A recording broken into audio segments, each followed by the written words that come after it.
Fabulous performance there by the 9th grader to take top marks.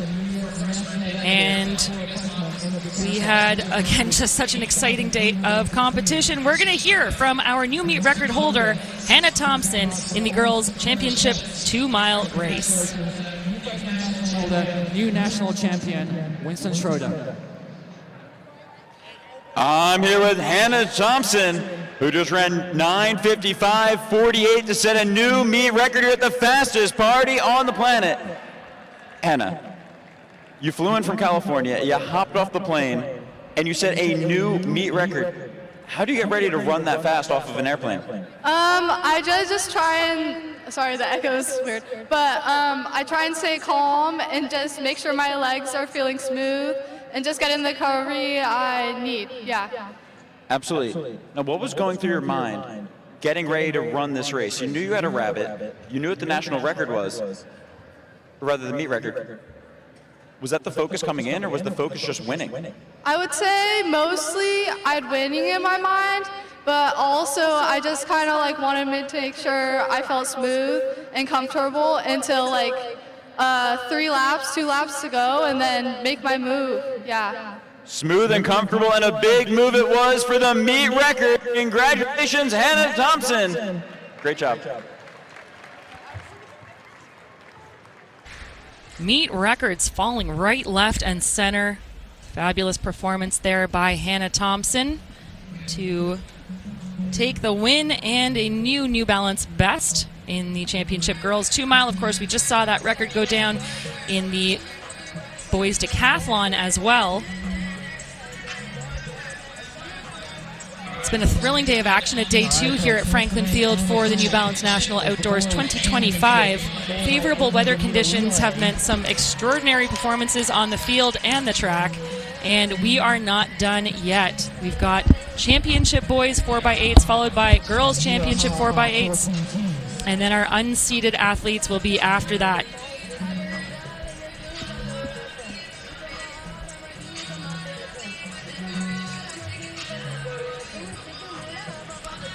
So the 4x8, a real fan favorite here at Franklin Field, especially in the form of the pen relays. Of course, these athletes getting a taste of what that might feel like if they haven't competed. But we are at the fastest party on the planet, and we are going to have our championship boys seeded 4x800 meter relays on tap right now. Wearing hip number 1 from Cardinal Newman High School in West Palm Beach, Florida, it is the Crusaders. Wearing hip number 2 from Blue Springs, Missouri, this is the South High School Southside. Wearing hip number 3, you know their names very well, this is the McNamara Mustangs. Wearing hip number 4 from Westerville, Ohio, representing Western North High School, this is the quartet for Westerville North Track Club. Wearing hip number 5 from Butler High School, this is Vandalia. Representing Manheim Township, this is a very steady quartet, looking smooth in those blue kits. From Lexington, Ohio, this is the Lexington Minutemen. Wearing hip number 8, the Pride of New Jersey, this is Union Catholic. Wearing hip number 9, Ridgefield High School from Connecticut. Wearing hip number 10, representing Worthen Track Club, Bloomington North High School's own quartet. Wearing hip number 11 from Northville, Michigan, this is 6 Mile from Northville High School. From Herriman, Utah, this is the quartet from Herriman High School. We just saw them in fantastic action in the decathlon. This quartet represents IMG Academy from Bradenton, Florida. And rounding out your field, wearing hip 14 from Rockhurst High School in Kansas City, Missouri, this is Rock Racing Club.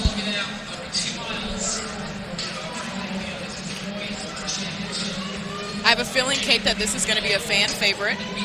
I mean, Dave earlier said that he wishes at NC's there was a 4x800. I mean, the fans they're on their feet here at Franklin Field. They're ready for this one. this is one of the, there's not a lot of opportunities as a true mid-distance runner to put together a strong relay. And when you can have 4 guys, again, you're pulling some of your 400 runners up, you're pulling down some of your milers or your 5K athletes, but the 800, this is such a fantastic race. It makes for a great relay, too, because it's a short enough event, right, that it doesn't get too spread out. You're still going almost top gear. And again, we're only at the completion of day 2, so a lot of these runners relatively fresh at this point in the game. Meet record in this event was set last year by Westfield Track Club and a very speedy 7:36:26. National record set over a decade ago, back in 2011, by a quartet out of Long Beach, California at 7:28:75. That's a record that has stood for a long time and for good reason. But again, that meet record could be under some contest here. Keep your eye on the clock with each successive split. 7:36:26 is what we're looking for. And here on the home stretch is where a ton of the fans are, right there in these athletes' ear. I mean, I'm sure the coaches are like, lock in right now.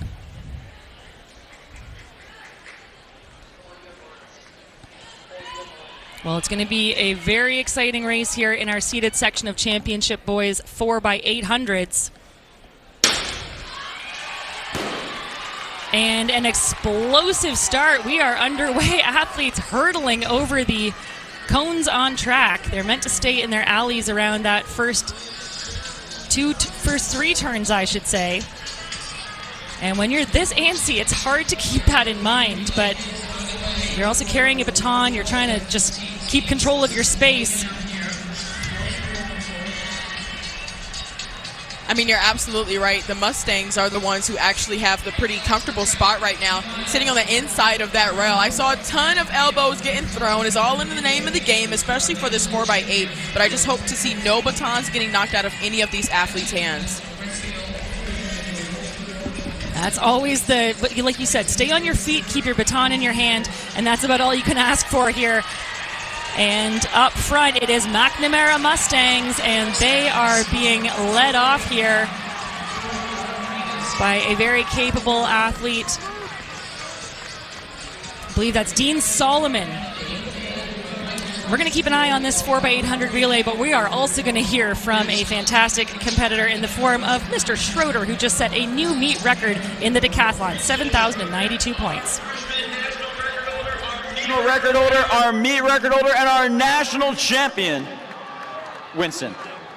You're a freshman. You're competing against the big dogs here. Was this a bit of a statement?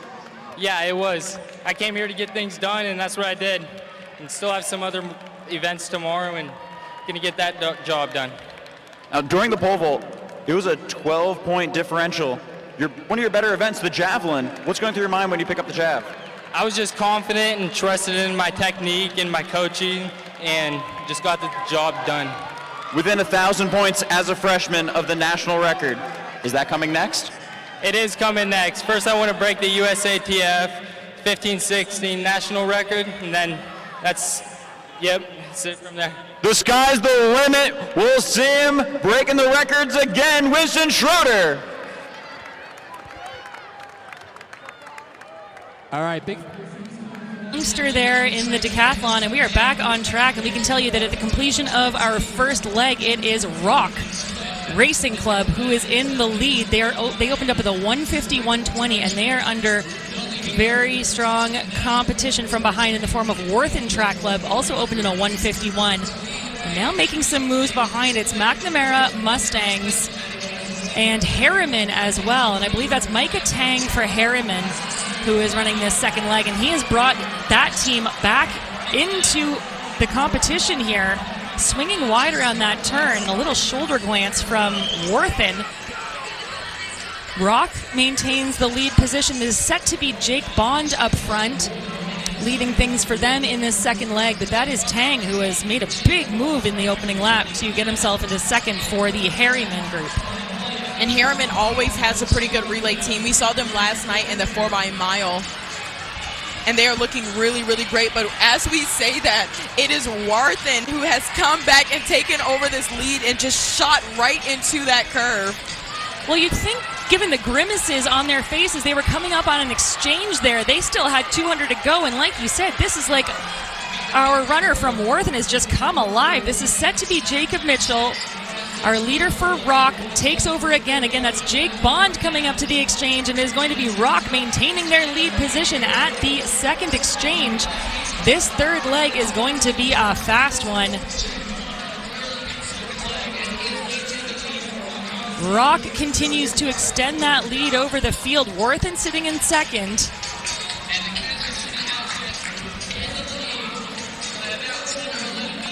And that was a 153.88 for Bond for Rock.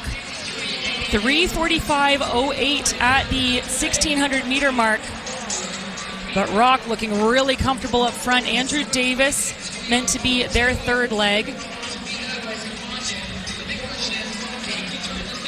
But coming up on him is still Herriman Track Club. They are not giving up anytime soon. And like I said, we just saw this fight out of them just last night. Well, they know how to get the job done any way they need to, and what a run here by Herriman.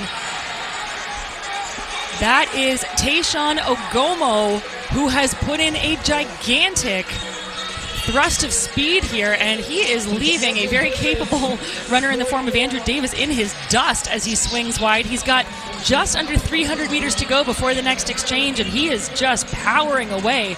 Look at the turnover. Again, when you know what's on the line for your team, it can spark something in you that you did not know you had. Less than 200 meters now between him and the final exchange. It absolutely does, Kate. I mean, he just hit a completely different gear and made me nervous a little bit. Like, did he know that he still had about 300 meters to go? But he is just killing it right now. All Ogomo. Well, look, at halfway, they were on pace for meet record, and we'll have to see what this leg was, but a really fantastic push there. And Herriman is going to put themselves in the lead with one leg remaining. That was a 148.9 split for Ogomo, and no wonder that team has gotten themselves into a very comfortable cushioned spot here. Don't count out that foursome from Rock. Henry Acorn meant to be their anchor leg. This is Jackson Spencer for Herriman, and they have again put themselves in a position to demolish this meet record. They've got to keep this turnover high, and again, what's difficult here for Spencer is he's doing it all by himself, and he's just having to run blind, commit to it, and go all out. Imagine that someone is right on your shoulder this whole time. You better believe as he comes around, approaching one lap to go, he's going to have his teammates whooping and hollering for him. Yes, his teammates are right there in his ear, cheering him on. They're going to be over there in the right of your screen. It is all Herriman. They are on meet record watch, Kate. Well, 6:30 at the split. That means all he has to do is run a 66 final lap, and they're going to get it. So unless things absolutely fall apart, this is going to be a massive time. This is going to be an extraordinary New Balance Nationals record. And we see his teammates sprinting across the field now. Just over 200 meters separate Herriman from victory and a new championship record. You know what he is thinking right now. He's got to keep driving for home. His teammates cheering him on the inside. This stadium is coming alive. Things are electric, and Jackson Spencer is on his way to anchoring his team to a new meet record in the championship boys 4x8. The time to beat 7:36. It's going to be well under that 7:26.15 unofficially, and you better believe this. We just talked about the national record of 7:28. That is a new national record, 14 years in the making. Wow, wow, wow, Kate. I mean, records are meant to be broken, and that's exactly what they did. Like I said, we saw this same quartet last night in the 4x mile. These guys already have a race on their legs, but they just used that as a warm-up. They looked fantastic. It is not every day that you see history of that type being made. This was something special. And talk about putting it together when it counted. 149.9, 148.9, 152.5, and then 154.7. It mattered not. Every single runner turned up to get the job done today. And that foursome of Jonah Tang, Micah Tang, Tayshawn Ogomo, and Jackson Spencer did the job. And look at that start. Jonah Tang did not have to push himself up to the front. He knew exactly what he was capable of. They handed it off in about 4th place there, but they were still extremely confident in their abilities. Warthen took it out strong, but Herriman knew exactly what they were capable of. And I just love seeing their teammates come around and cheer them on as well. Well, again, I read those splits in reverse. So it was 154 for Tang for the opening lap, or for the opening split, and that left him in 5th place. So from 5th to 1st, and again, it took the magic of each of those 4 runners doing their very best, coming away with a huge new meet record. Well, we're just going to keep rolling along into our girls' championship 4x8 wearing hip number 1. It is Bullis. We've seen them all over the record boards already. Wearing hip number 2 from Greenwich, Connecticut. This is Greenwich High School. From Miami, Florida, Carleton School of the Sacred Heart. This is Grove Track Club. Wearing hip number 4 from New Hampshire, Exeter High School's own Blue Hawks wear hip 4. Irondequoit Track Club is going to occupy hip number 5. From Lancaster High School in Ohio, this is the Gales Track Club. From New York, wearing hip number 7, Guilderland Track Club.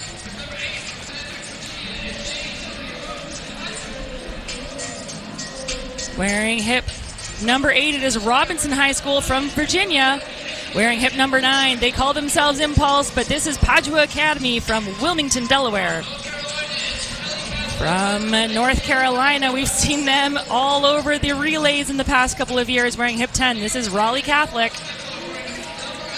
From Delmar, New York, this is Delmar Track Club wearing hip 11. West Springfield, Virginia's own West Springfield High School wears hip 12. From Michigan, wearing hip number 13, Holland West Ottawa, representing Shore.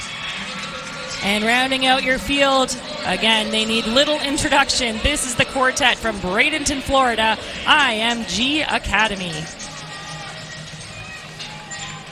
National and meet record were set last year by Union Catholic Track Club.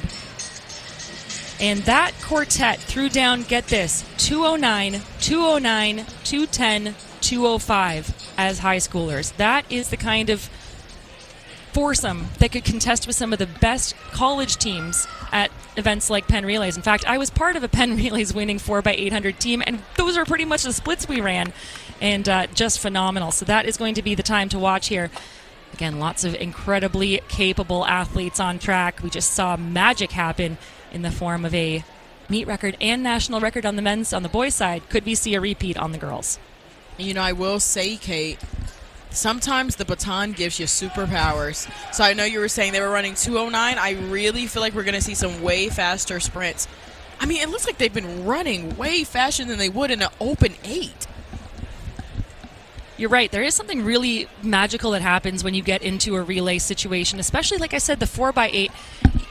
You know, it's a little bit less contest. I think especially once the field opens up, you know, second, third, fourth leg, there's fewer bodies right around you often. So you can kind of open up your stride a little bit more, but you still have the pressure of that entire field and, of course, of your teammates cheering you on from the sidelines. So magic has been just flying around this stadium throughout this first 2 days of competition, and we wouldn't expect anything less in this final championship race of day 2, the championship girls 4x8.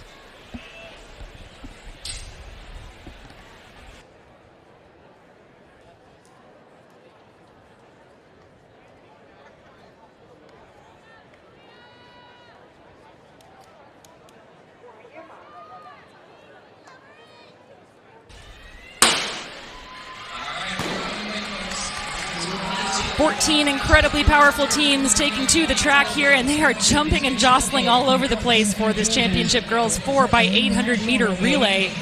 Again, the time to look for Union Catholic's 8:34:20. That was set last year. And that means, again, that they are going to have to average under 2:10 per runner if they're going to come anywhere close to that time. That is a tall ask, but if anyone can do it, it is one of these 14 teams on track. And there's magic in the air right now in Franklin Field. I mean, they just witnessed a meet record. I know they felt that adrenaline as well. And already getting a little strung out up front. That was Grove Track Club. Emma Filippi leading things for the team in the pink, but now a big move by IMG. IMG on a mission.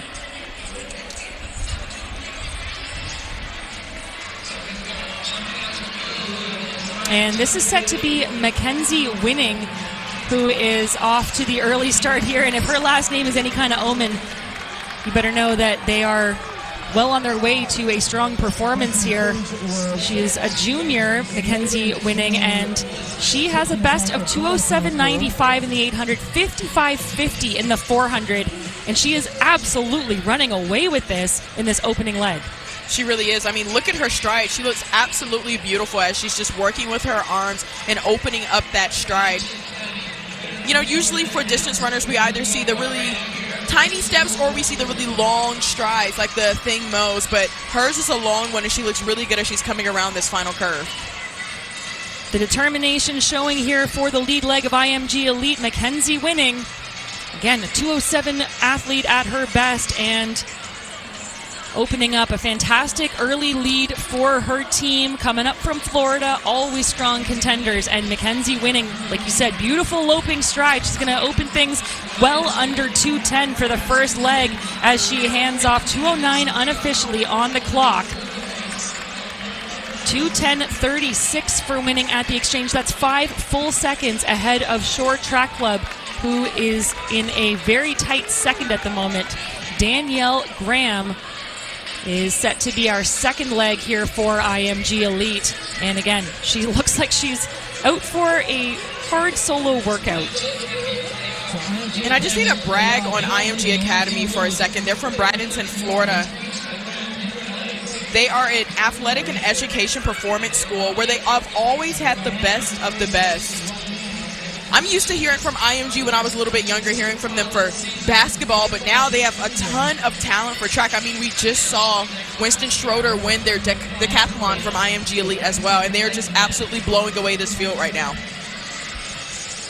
Second runner here for that foursome from Florida. This is Danielle Graham. She is a 2:10.72 runner at her best. She set that back at the Spring Break Invitational on her home track in March. So hard to match that kind of outcome all by yourself, but again, she's at the top of her game and looking incredibly smooth. She knows that she wants to do everything she can to pay credence to the hard work of the lead leg by Winning to establish that gap and not let the other athletes come any closer to her. She's doing a fantastic job of that right now.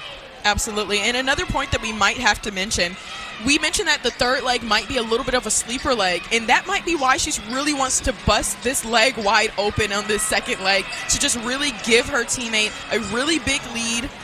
Because like you said, I mean, a lot of these athletes might be coming up from the 400, Kate, and what better leg to put them on than third leg?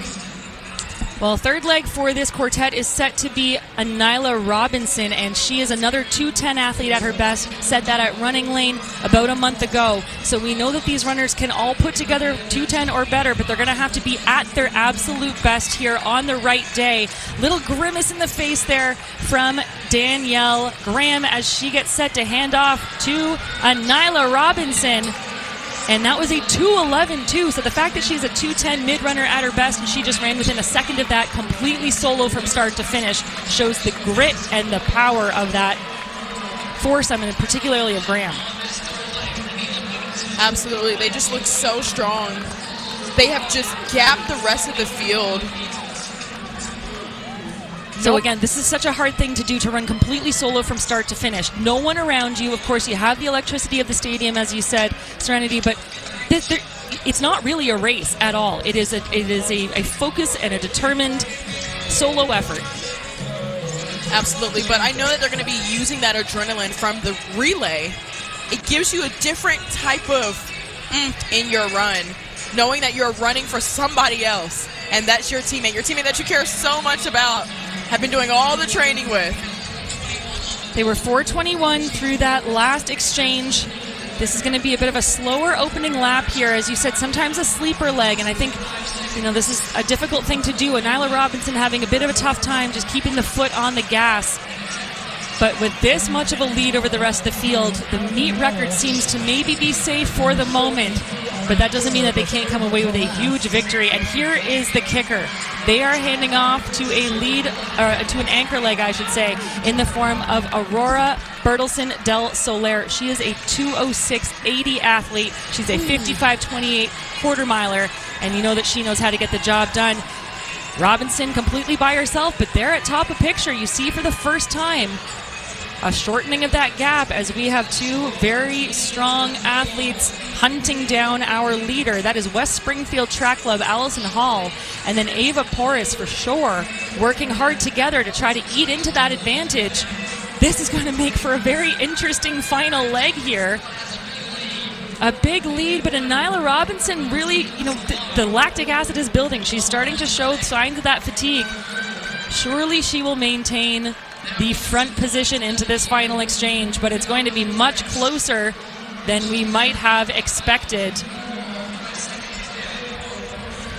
So Robinson will exchange with a 2:21 for her on that third leg, and here goes Aurora Bertelsen del Soler. It is West Springfield maintaining second position, Shore in third, but the 2:06 athlete who is just beautiful to watch in her stride. She is just so clean in her mechanics, no wasted energy, and seems to glide around the track. You couldn't ask for a better anchor. No, absolutely not. And IMG Elite is just known for producing amazing relays for sure. They ran U.S. number 2 all time at pin relays not too long ago. Right here on this track at Franklin Field, they earned themselves a wheel. They ran 8:40.51, which is the third fastest in pin relays high school history. Well, they're drawing on all of that inspiration and memory from having done it here before. That counts for so much. And Del Soler, again, just looking like she's gliding effortlessly around the track. She's going to hear the bell at 7:46 on the clock. Every one of these athletes has run almost completely solo from start to finish. IMG looking to take home yet another title in the relays. And Aurora Bertelsen del Soler coming around with just about 300 meters to go. A battle is on for second behind her, but she is blissfully unaware of that at the moment. Totally focused on the task at hand, and she is going to help her team surely to a victory here. Seems to find another reserve of energy with 200 meters to go. IMG have just put on a clinic in getting the baton around all by themselves. A field of their own, and here comes IMG. Aurora Bertelsen del Soler is going to take it home for the foursome from Florida.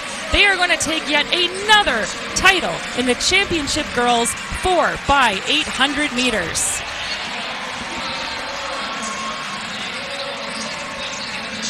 A big fight now on for second, but doing a great job of holding off the challenge from behind. That is Shore Track Club. Colette Works did the work to hold off a very quick closing. Allie Horner from West Springfield Track Club. 8:59.64 for Shore, so just dipping under that 9-minute mark.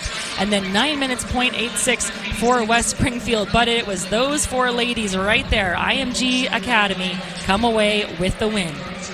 And this relay has just been so unstoppable. They look so composed, like they knew exactly what they were doing, and that's what experience does for you.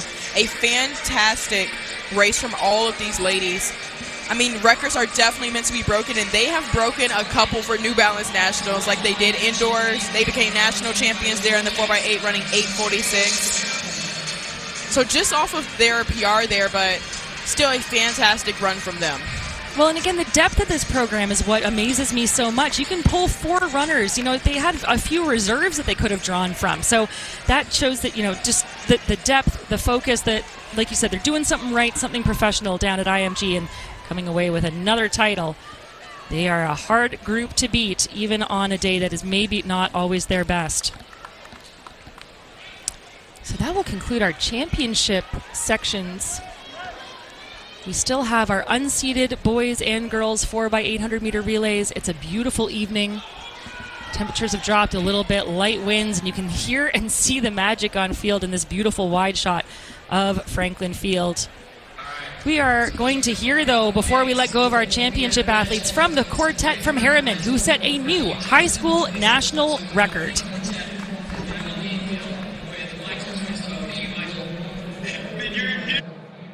New national record holders, 7:26. Talk to us. A little bit of disappointment last night in the 4x mile. How do you mentally recover and come back for this 4x8? Oh, it just made us hungry.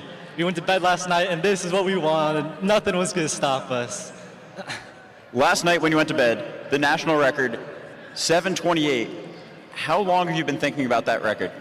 We've been thinking about this since February. We had a race in indoor season, and we knew if we had the same progression that our team did last year, we'd get the national record. And we had a chance in California, and we had a little slip up, but we knew this was where we wanted to do it, at New Balance Outdoor Nationals. Now, our first three legs, all seniors, all graduating.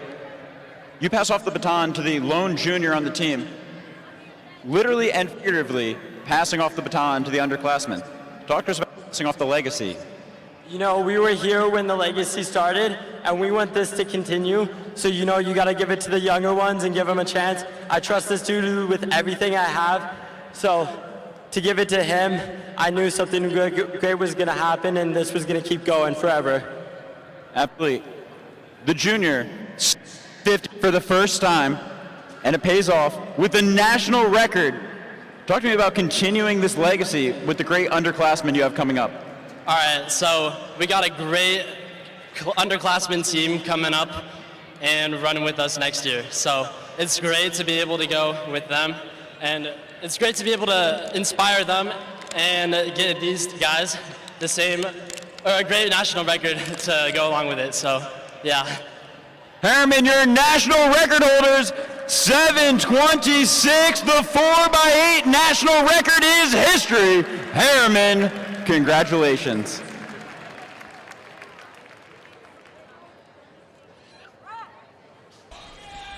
A new national record, 14 years old, was broken today by that foursome from Herriman. So exciting, and we have lots of relay action still to go.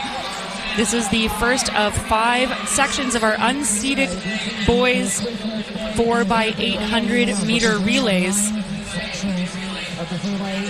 You better believe that they're drawing some major inspiration from what they just saw on track.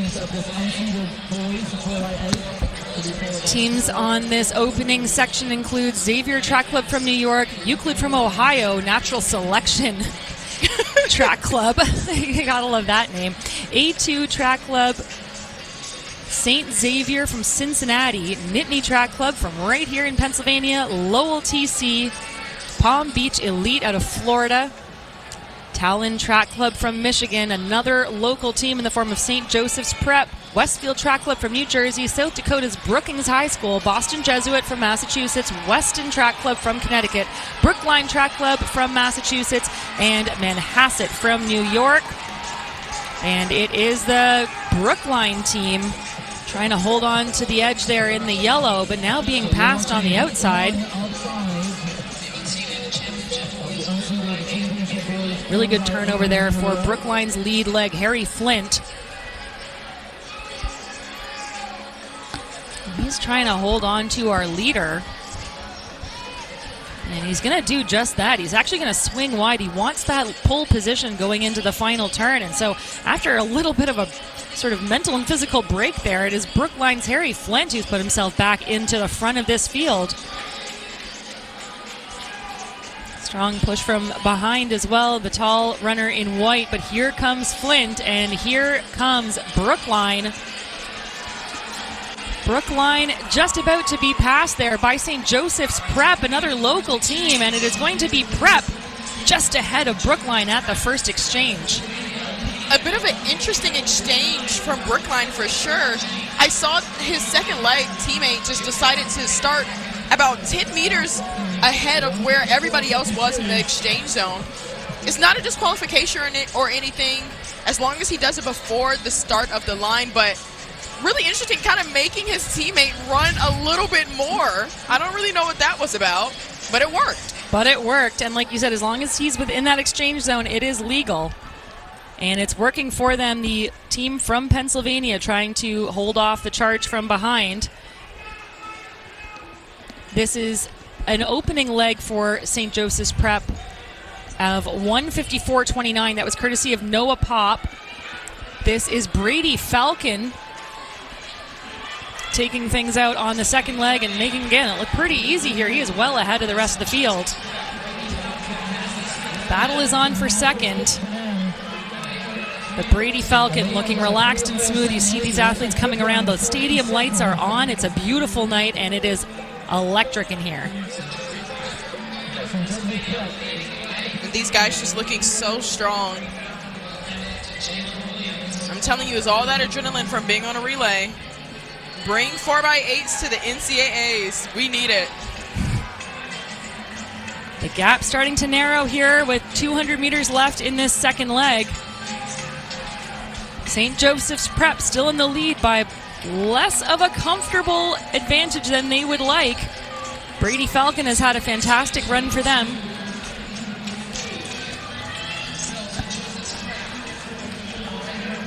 And they are going to stay in the lead at the exchange.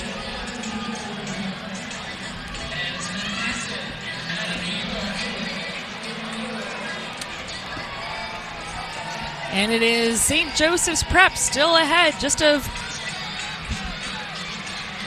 Manhasset. 157.99 for Brady Falcon there. Manhasset, Blake Seeley hands off to Nicholas Katsoulis. And we are going to take a break from the action on the track to hear from the foursome from IMG Academy, the winners of the championship girls 4x800 meter relay.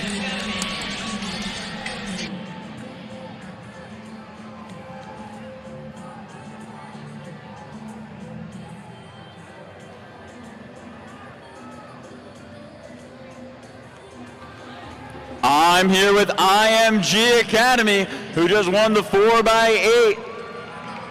Talk to us. You guys have won every major race. This was the final jewel in the crown. What does it mean to win them all? It's genuinely just so exciting, and we're all coming back next year, so hopefully to do it again will be really meaningful and special for us. Absolutely. All underclassmen, what does it mean knowing that you have such a strong team coming back next year? I mean, it's super exciting. There's so much potential for all of us, and I think it's just so special that we have the opportunity to grow as a team and as people as well. So what's going to change over the summer and in the fall to get ready for next indoor season? Probably just more cross-train, and then track season, just pick up our paces and everything. What's the goal for next season with this 4x8 team? I would just say keep improving, each of us, and then when we all bunch it up into a relay, it will just maybe lead us a little closer to the national record. The national record in their sights. IMG Academy, good luck and congratulations. Winning comes pretty easy for that foursome, and we expect them to keep doing it.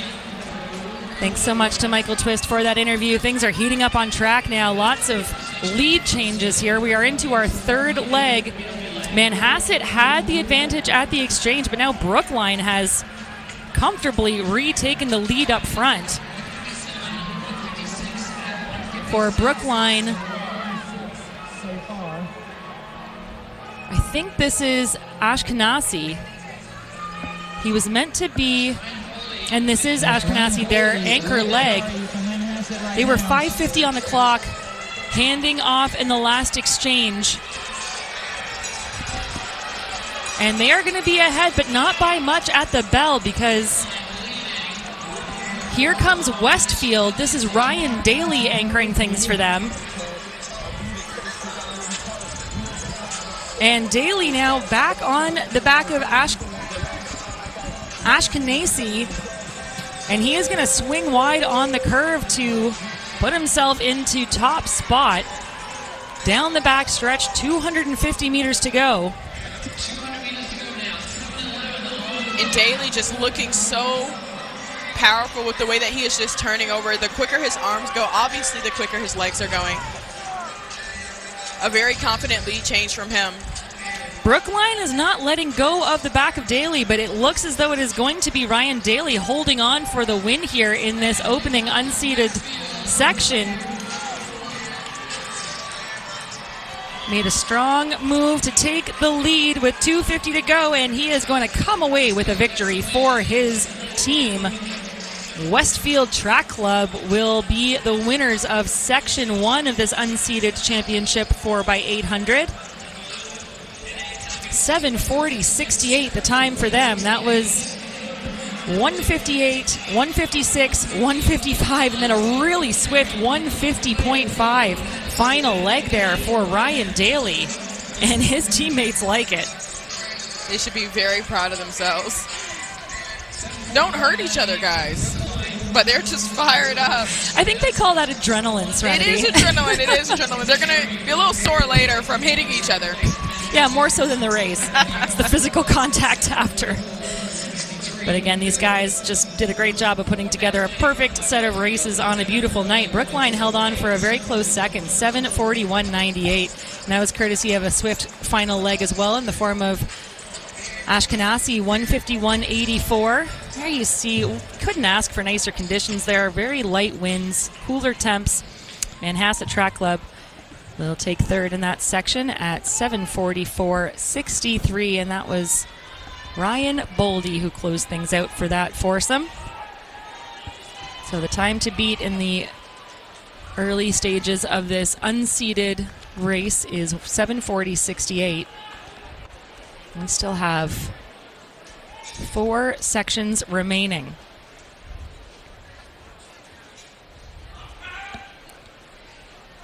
Section number 2 is going to see wearing hip number 1 out of Maryland Northwest Track Club. From Massachusetts, Lexington Elite. From Ohio, East Liverpool Potters. Joining them from Ohio, it'll be Peninsula Track Club. Oregon Distance Project, we've seen their names all over the relays here at New Balance Nationals. They'll go in lane 5. Wearing hip number 6 from Connecticut is New Canaan Track Club. Slicer Track Club from Indiana will start in 7. Riverbend High School from Virginia goes in 8. From New Jersey, it's the Marauders in 9. Brecksville Track and Field from Ohio in 10. Little Miami Track Club from Ohio in 11. Flashes from Indiana in 12.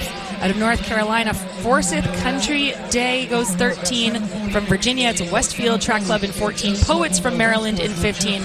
And Fordham Prep from New York starts wearing hip 16. And we have seen record after record go down. And I know these guys are gunning for it too, because why not? I mean, the sky is really the limit.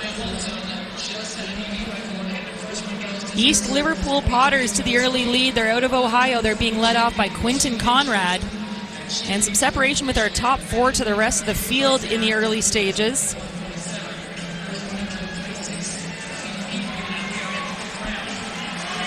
Conrad being pushed a little bit on the outside there from West Springfield from Virginia. But then Conrad finds another gear and decides to respond up front.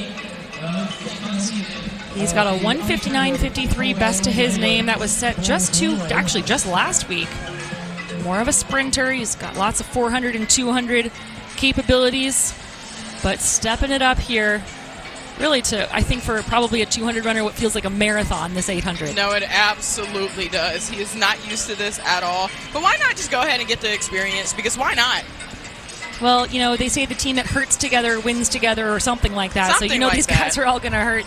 Another lead change now in the form of Riverbend High School from Virginia. This is Taylor Arnold on their lead leg in the green, and he is moving away steadily from the field. He's going to be in the top position at the handoff.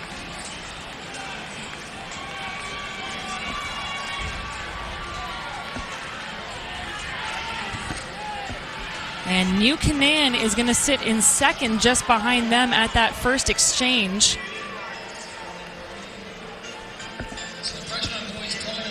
It's a group of 3 with some distance back to a strong competition between teams 4 and 5.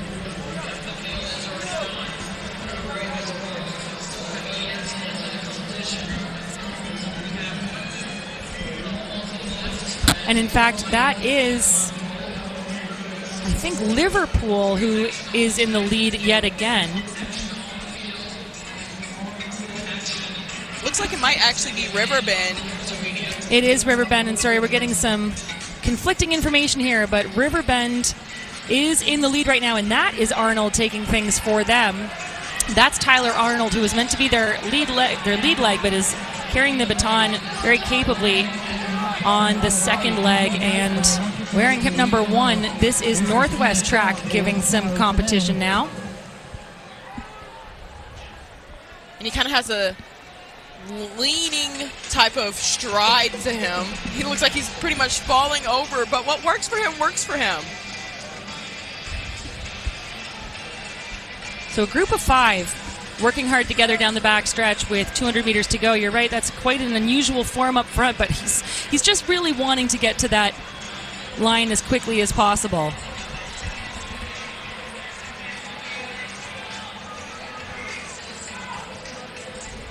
So Riverbend still in the lead. New Canaan, West Springfield, and Peninsula and Fordham Prep, I should say, are all part of that fivesome as well.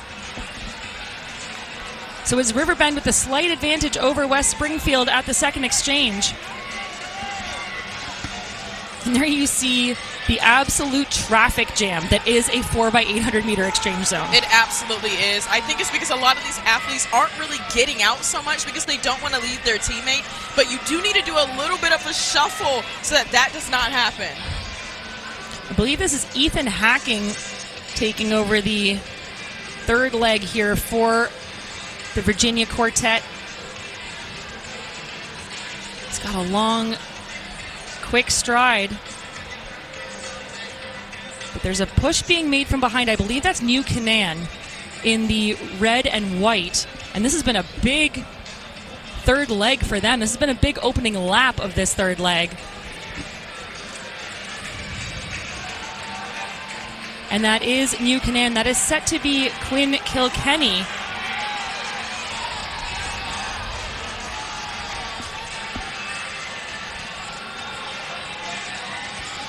And New Canaan has taken over the lead from Riverbend.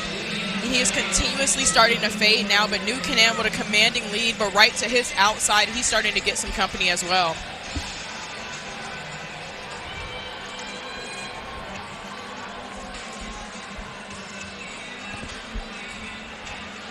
And that is West Springfield, and that is Edison Dean, the tall guy in black, making the move in a calculated way around the top of the track. And he's moving really well as they make their way into this next exchange.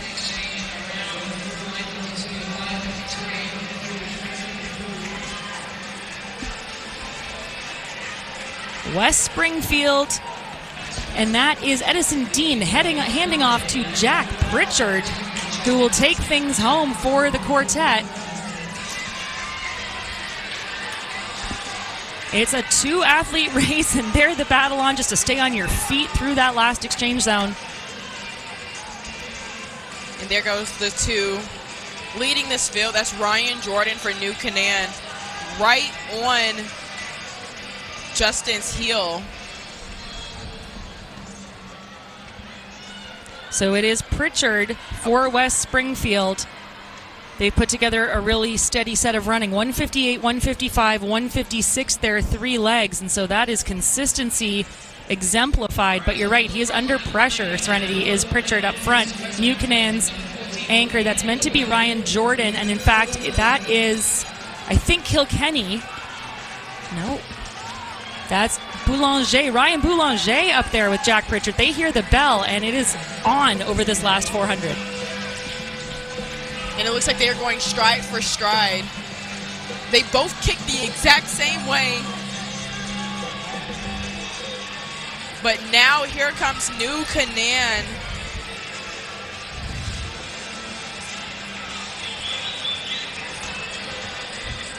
Absolutely gritting his teeth, going to the arms. He's got 200 meters to go. He hasn't shaken off Jack Pritchard yet, and here comes the return of information from Pritchard. Can he do enough to hold on here? Pritchard working hard to get back on Boulanger, but Ryan Boulanger, it looks as though he's timed it very well. It's going to be a battle right to the line as Pritchard takes it over yet again, and Pritchard is going to come across for the win in that section. West Springfield Track Club from Virginia wins by a quarter of a second, 7:45.17, courtesy of a 1:54.97 final leg for Pritchard. But Boulanger, 1:53.82. That is a huge final leg for him to bring things home. And that's also an enormous PR. It won't count as such because it's in a relay, but that takes a better part of 3.5 seconds off his lifetime best. No, it absolutely does. And that would have gotten them 11th in the championship seeded division. So that's just something to keep your eye on. I think that's still pretty cool from them. Well, interestingly, it's going to slot them into 5th overall in the compiled results. Again, that's 7:40.68 from Westfield in section number 1. Lives to see another day. We have 3 sections remaining. Again, in theory, they're getting faster, but so far we've seen lots of impressive performances from early sections. The sun almost set here over Franklin Field as we move on to section number 3. Teams out of Tennessee, Science Hill Track Club. From Maryland, Calvert Hall Cardinals. From Indiana, Nova. From Virginia, it is Richmond Track Club. ONCTF from Ohio, Arlington Track Club. Louisville Extreme Shamrock Track Club from Kentucky. Dreamville from Florida, Charlotte Country Day from North Carolina, Salem from New Hampshire, Pennsylvania's own MWHS, Carmel from Indiana, Spirit of Pre from Michigan, Holland Track Club from right here in PA, and Unity from Michigan are your 16 teams set to take to the track. Again, time to beat, 7:40.68.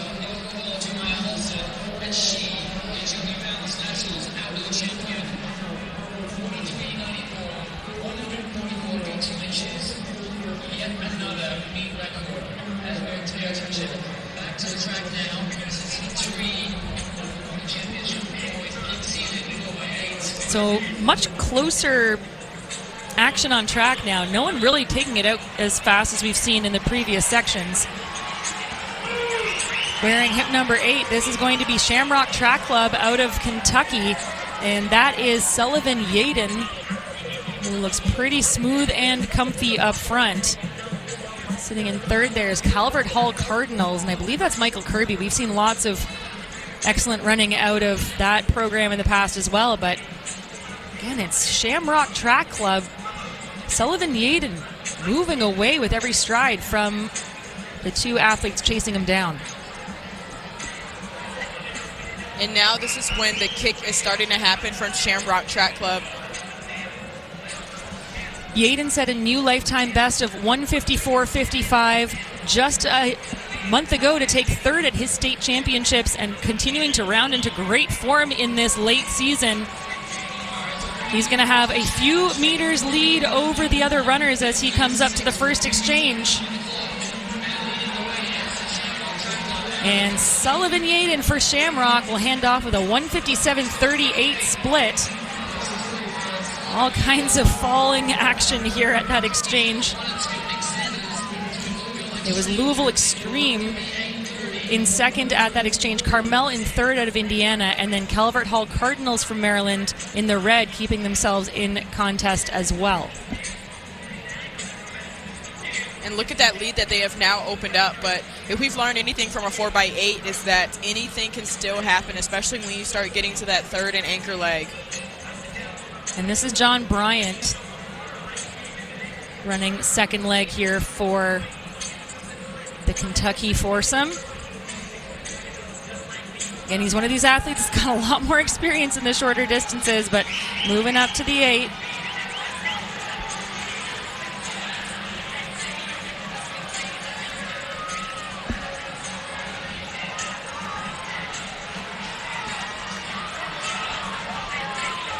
So many athletes on track. Like you said, keep the baton in your hand, keep your feet under you. And John Bryan had a really, really fast opening lap. It looks like he's maybe starting to feel that a little bit, but he's got about a third of a straightaway separating him from the field. You can see into the right a picture there in the red kit. That is Calvert Hall Cardinals, who were 4th at the first exchange, and they have moved up really steadily. Bryant now, I think, really starting to feel the effects of that lactic acid. And he's thinking to himself, 150 meters has never seemed so long. Yeah. And a strong close there, a great wide shot of Calvert Hall, who is working hard to make sure that they are as close as possible at the second exchange.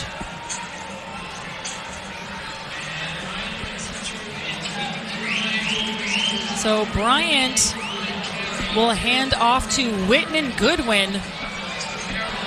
That was a 158.87 split. He did well to stay under 2 minutes, frankly, given how lactic he looked. But this is Whitman Goodwin taking things out on the third leg for Shamrock. And now Calvert Hall Cardinals absolutely giving a good contest here down the backstretch for the first time.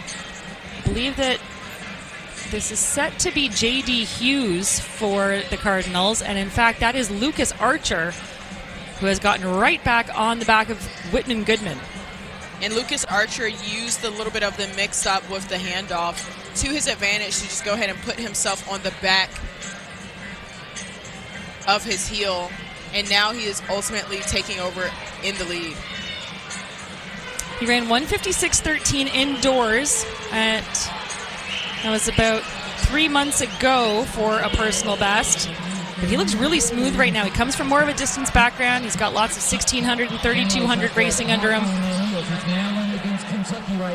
And with 300 meters to go in this leg, it is Lucas Archer just ahead of the tall athlete Goodwin. And now Goodwin makes the pass down the backstretch.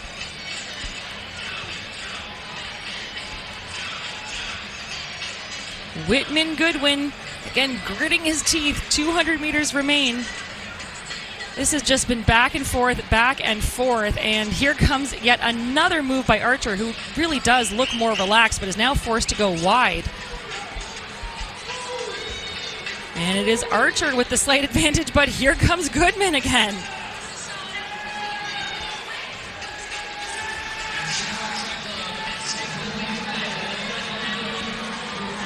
Into the final exchange now. This is Eli Oetken for Shamrock Track Club. But look at all of that crowdedness over at the exchange zone. It's still so much. I've seen a couple athletes drop the baton, get mixed up, throw a couple elbows.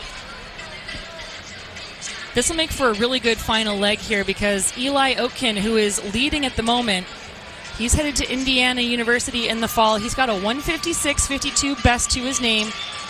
He set that about 2 months ago. But the Calvert Hall Cardinals, ever present and making sure that Shamrock Track Club knows that they are there. And this is Michael Kirby for them. Oh, excuse me, this is Watkins. Kai Watkins swinging wide at the bell. And a great response there from Oetken. I think Kai Watkins thought he might have gotten the jump on our leader, but he is forced to remain well on the outside. Kai Watkins battling it out down the backstretch. Now he glides into the lead. Watkins set a new lifetime best of 154.89 indoors. Outdoors in May. Been under 2 minutes several times so far this year. He has been running the slightly wider step every inch of this race. It is going to come down to these two. Starting to fail a little bit now is Watkins. Oetken staying on his feet, but just barely. And now Oakins pulls away, and it is going to be Eli Oakins bringing things home for Shamrock Track Club. Kentucky is going to take the win in this section. 7:46.99, a fabulous close there for Oetken of 153.59, 155.53 for Watkins. And you see them dancing on field. They're being asked to jump, and they're doing as much as they can given how much lactate they've got in their bodies. I mean, what a gutsy run from both of these teams. They should both be very proud of themselves. Eli just did not let go. You could see him just kind of feeling, looks like a sense of relief, like, okay, I really did that. I had another gear, I had no idea.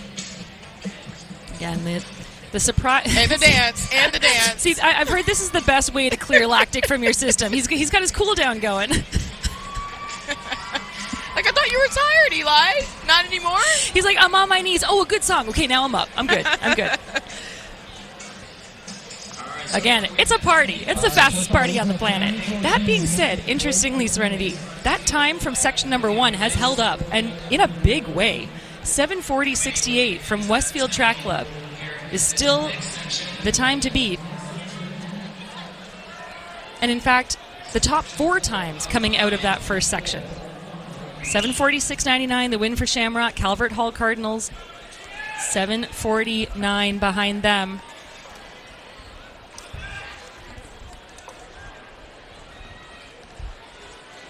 Gorgeous shot of this beautiful facility, and we are getting set on track for our 4th of 5 championship unseeded boys 4x800 meters. We've got Cardinal Track Club from Virginia, Brothers Track Club from New York, Portland TC, Richmond Gold 7 Lakes from Texas, from Florida Gulf Breeze, Breen Track Club Falcons from Michigan, Rose City Wildcats from Connecticut, Ottawa, Glendale from Ohio, Murdoch Racing from North Carolina, Marquette Racing, Perrysburg, Ohio, Sunny Hills from Delaware, Wolverines from Georgia, South Farms from Connecticut, Willie Track Club from right here in Pennsylvania. Oh, and we are seeing so many trip-ups right here at the start. These athletes are just trying to find their own position, Kate, but that was really, really tough to see.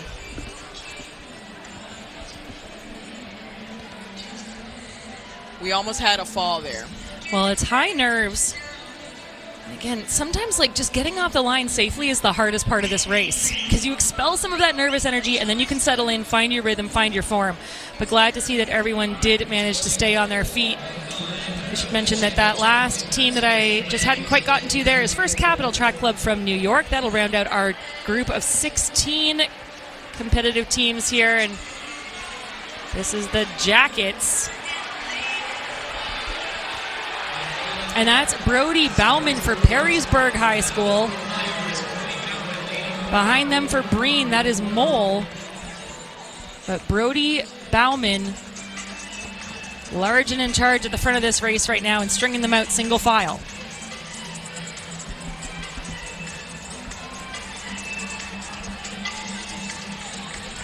So 3 athletes have separated themselves from the pack.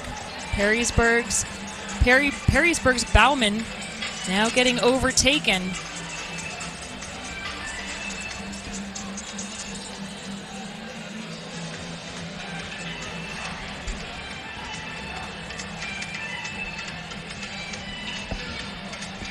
Breen Track Club Falcons, that's Kellen Mole in the blue on the inside. And he's going to have the slight advantage over Kovacs coming up to the first exchange. Ooh, and a fast exchange on the outside there. Sunny Hills just snuck in. Teague and Kovacs set the tone for them. 157.52, just ahead of Kellen Mole at 157.68. And it is those two and then the duo of Perrysburg and Portland working hard together behind. But the 2 in blue up front. And that is exactly how you do it, Kate. You get that baton and you go ahead and cut over before you get mixed up in all of the madness. You accelerate and cut over, I have to say. Yes, that part of it's very important. Very important. Well, they've settled into a more comfortable pace now. I shouldn't say comfortable. Nothing about an 800 is ever comfortable, but a little more measured pace, let's say, coming around the first 300 meters.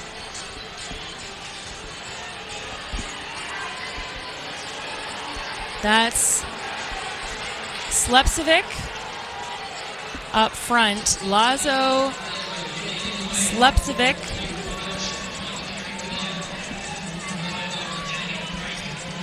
And he is trying to hold on to that top spot for his team under the lights, and now the rest of the field has resumed some contact with our leaders.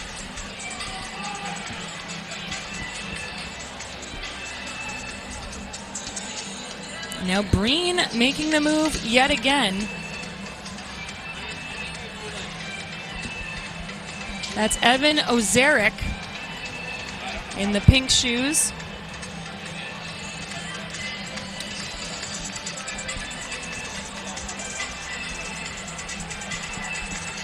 And Ozaric just trying to hold on now. You can start seeing his teammate, but he's getting further and further away at this point.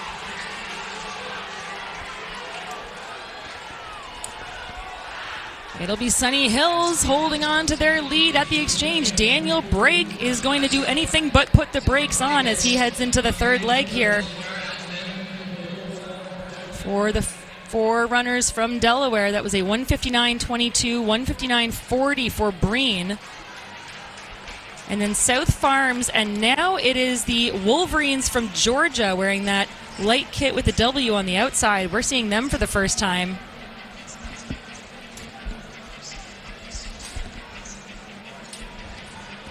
Oh, and getting a little bit tripped up there after he was trying to make a move. But he was able to recover cleanly. Well, the Wolverines did an interesting job there. They came around the outside and then slotted themselves in right on the rail. So trying to conserve some energy here, but they don't want to get caught up in this mess, to your point. And as I say that, look at the pass on the inside there. He threw an elbow to get there. That was hip too. That was a risky move for Michael Versacki. But they all stay on their feet. Sometimes it's just like, how many times do we have to play bumper cars before someone goes down? Hey, you got to do it. Looks like they came from Brothers Track and Field. But they're showing everything but brotherly love there. Well, you know, they're New Yorkers. They're There's New something Yorkers. about it. New Yorkers. But they are in the city of brotherly love, Kate. Well, they can make friends after the race is done. So it is Versacki now with that sneaky move on the inside, putting himself in top position coming around the top of the track. He's going to work hard to hold on to that lead. Looking pretty smooth right now. You can see a great shot of our athletes strung out, single file. Everyone just trying to barrel their way towards this final exchange. Strong run up front by Michael Versacki, and he is going to hand off to his teammate, and that is Jack Marchese. Another 157 split there, so that was a really powerful third leg for Versacki. Three runners in tight contention here. Jack Marchese going to College of the Holy Cross, and he has run 155 mid this season. So 155.9 indoors from New Balance Nationals back in March, but looking really smooth right now, Serenity. Yeah, they absolutely are, Kate. Brothers Track and Field. Now going into the final lap.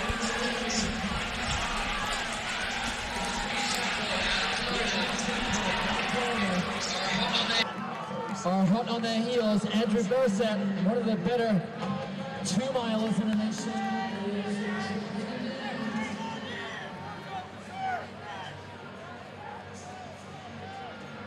Keenan.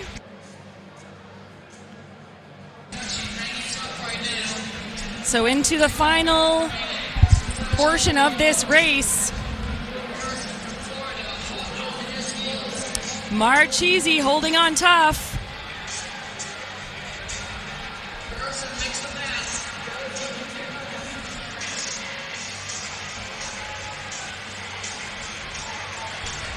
Now there has been another lead change.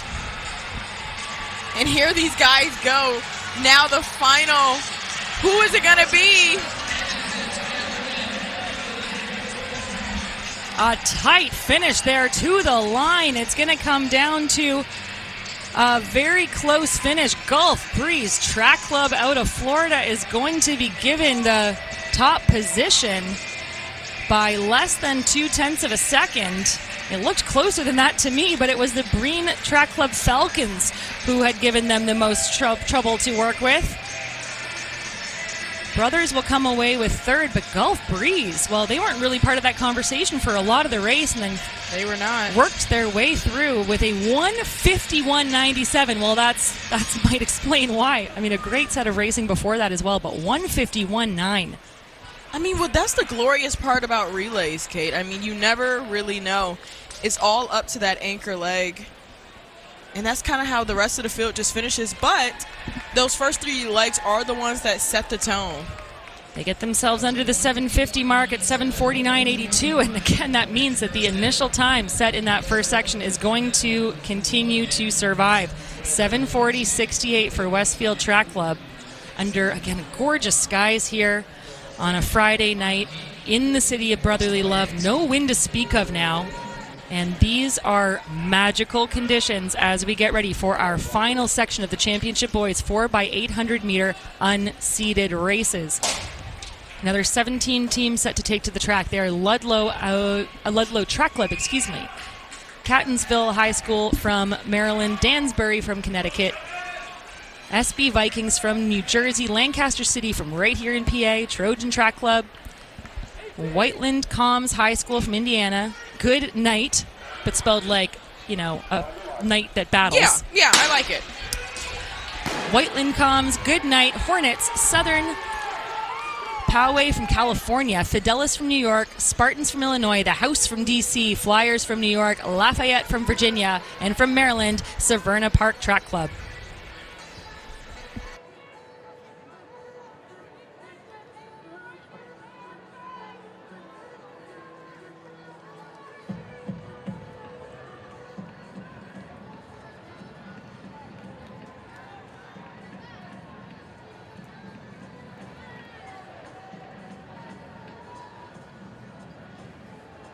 So this is our fifth and final boys 4x800 tonight.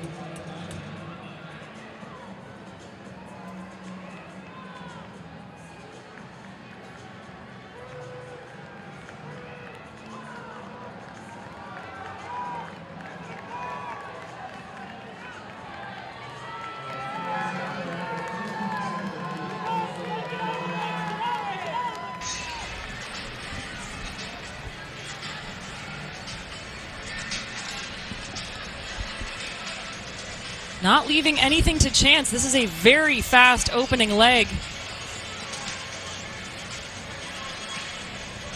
This athlete's completely strung out down the back stretch. This is powerful running by our top three and then sort of a blanket across the rest of the field. But up front, this is Poway Track Club from California. Well, that explains it. You come all the way from Cali, you got to put on a good show.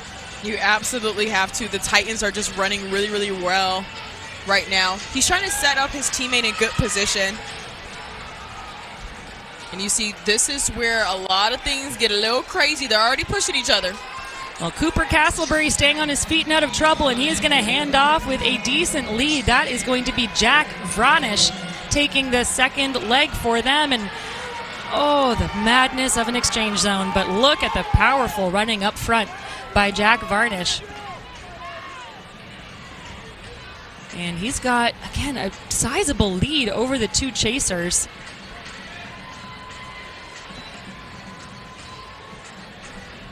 In second right now, that is Good Night, as I said, the Good Night Track Club. And this is set to be Sam Fairchild in second position for them.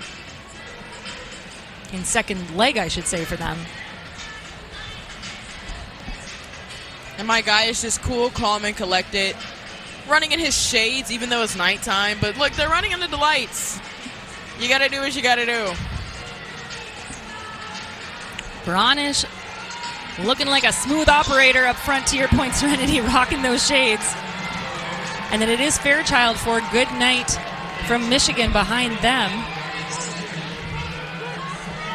Again, that is a big advantage of our leader. Great shot there of all of the athletes coming through.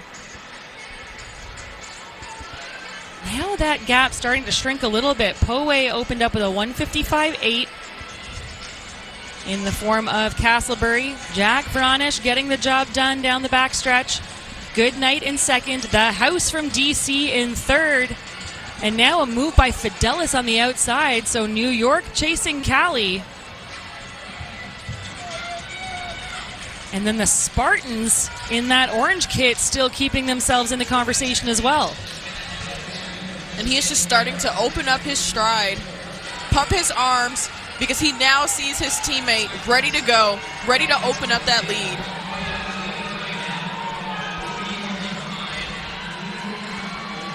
Vranish will hand off to Christian Guerra. 159.61 for Vranish.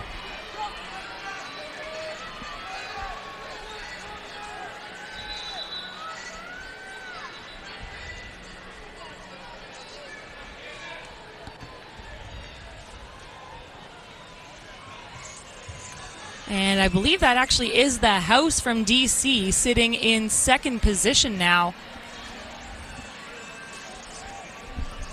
And the House from DC making a pretty good charge right now. You can tell he definitely wants to make a move going into that final lap. And he's setting himself up good for it right now. Yeah, this is a really, really big run here by the third leg for the House. That is set to be Eric Ramos. Those athletes not wearing name bibs, but Ramos now right up on the back of Guerra, who had a big advantage at that exchange and running well, but just shows you how much faster Eric Ramos is running, and that was a really, really big opening lap for him. It absolutely was, and now the House is starting to make a move. What do they say? The House always wins? The House always wins. The House is on fire. You name it. Eric Ramos looks really good right now in that neon, but he just has to hold it good enough for his anchor leg to come away with the win, but he still has about 200 meters to go now. Well, Ramos starting to feel the pain. He has not broken 2 minutes this season, so this is a tall ask for him. But again, the 800 is often not about who closes fastest, but who dies the least in that last 100. And as I say that, it does look like Ramos found another gear, and he is turning over really well through the upper body. He is going to be clear of the competition at the final exchange. Eric Ramos is set to hand off to John Taylor. And then it is Fidelis who put themselves back into contest as well in the form of Edwin Aleva is their anchor runner for the team in white, currently sitting in second.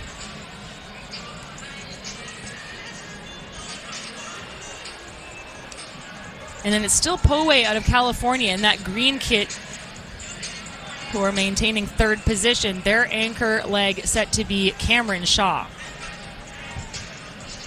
And Fidelis moving really well now, trying to figure out when the right moment to strike is. And it's gonna happen right about now, because at this point it's time. You're running out of track to do it.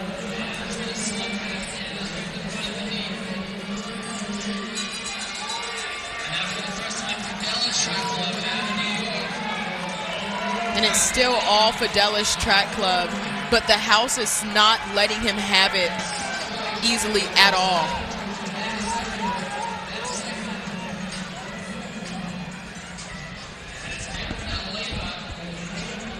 So Aleva trying to hold on to that advantage. He's also a 2-minute runner. He's run 54.30 in the 400 this season. He's also had some success over the mile in the 3200, so he can get it done any way he is asked. And both of these guys pretty evenly matched in the turnover right now. They are. It's going to come down to who wants it most as they make their way towards the line. Oh, and a little stumble it looks like here. This is what happens when you have a hard time maintaining that lactic control, but Aleva trying to hold on. A late charge there by the House. And it is going to be Aleva taking the win for Fidelis Track Club. 7:53.08, a half a second ahead of the House from DC. 7:53.54. 4 teams under 8 minutes in that section. And again, I just love the sense of congratulations with these guys. They're supporting each other. They've come out. They're having fun. The hugs are all around. The excitement's high. And of course, you're going to keep your elbows sharp on the track, but afterwards, again, it's all about being in the city of brotherly love. Absolutely. I mean, what a fantastic run from them. What a good way to close out all of the boys' events as we are now finally about to head into the final events of the night, Kate. Final results there for the last section of the unseeded boys 4x8s, and we turn our attention next to our last races of day 2 here at New Balance Nationals Outdoors. This is the 4 sections going from fastest to slowest of the unseeded girls 4x800 meter relays. So a great finish in the seeded section by IMG Academy.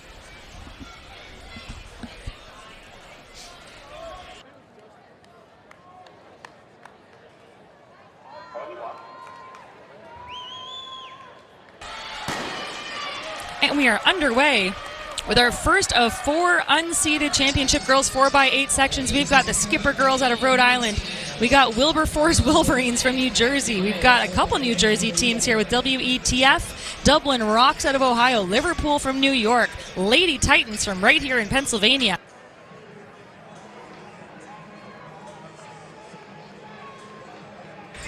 Derby City from Kentucky, Lexington Elite, Moorestown from New Jersey, Tub Gator from New Jersey, Burnt Hills out of New York, Flashes from Indiana, Palo Alto, California, and Charlotte Country Day School from New York. 14 teams on track. And again, already completely strung out around the top of the track in the first 300 meters of this race.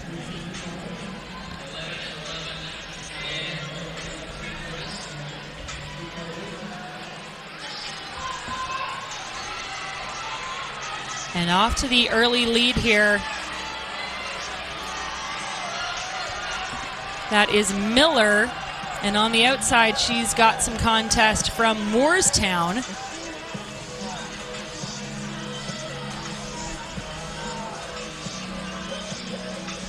And now Moorestown has now taken over as your new leader.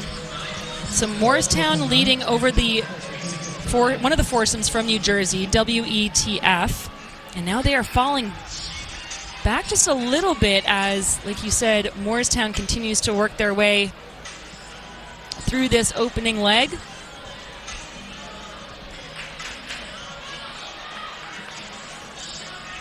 This was set to be Hope Edwards. But look behind, because there is a very fast charge on this second lap, approaching the first exchange.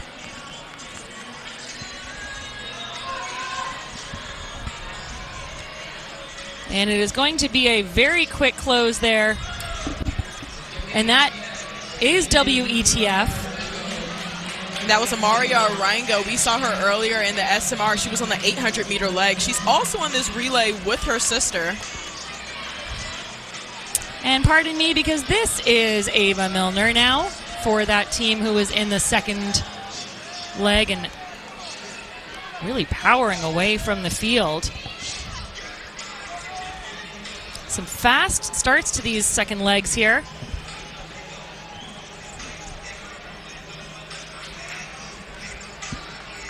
Ava Milner with a healthy lead, looking pretty relaxed right now.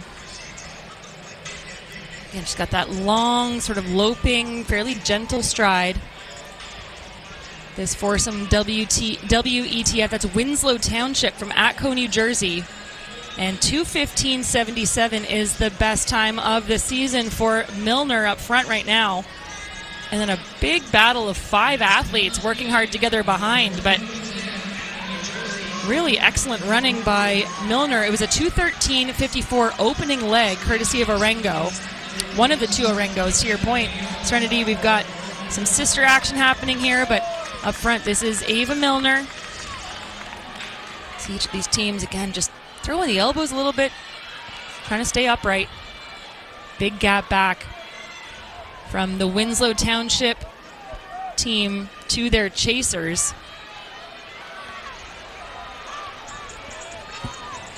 And I think that is now Burnt Hills Track Club who have moved into second from New York. And I also want to say that I think we saw Ava Milner running earlier as well on that SMR. She was probably on the 400 leg. So these athletes just are knowing how to run up when they need to, run down when they need to, as she is about to hand off to the other Arango sister, which is Adaya. But that is a lot of racing in a short time period. That is 2 really big relay races in, just a few hours. Strong exchange there. As you said, it was Arango Milner and now Arango again. That was a 2:15.9, so right around the best of Ava Milner. That's great to see her being able to do that again, almost completely solo. 4:29 on the clock at the second exchange there for Winslow. Burnt Hills have moved themselves into second. It was a 2:15 opening split for them, then 2:17.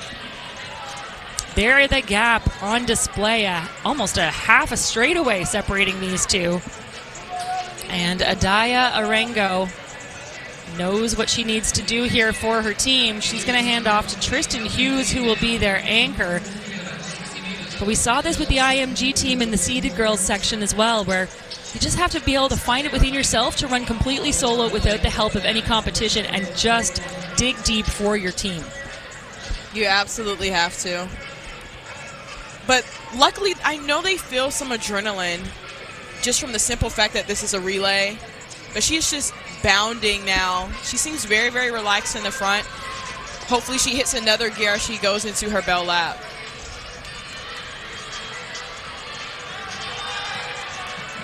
So Arango for Winslow Township out of New Jersey. Just now entering picture is the charge from behind. And it is still Burnt Hills Track Club from New York in second, but they are steadily having their gap over third eaten into. And I believe this is Tub Gator. This might be another New Jersey team. So we might be looking at right now New Jersey, New York, New Jersey. Oh, you love to see it.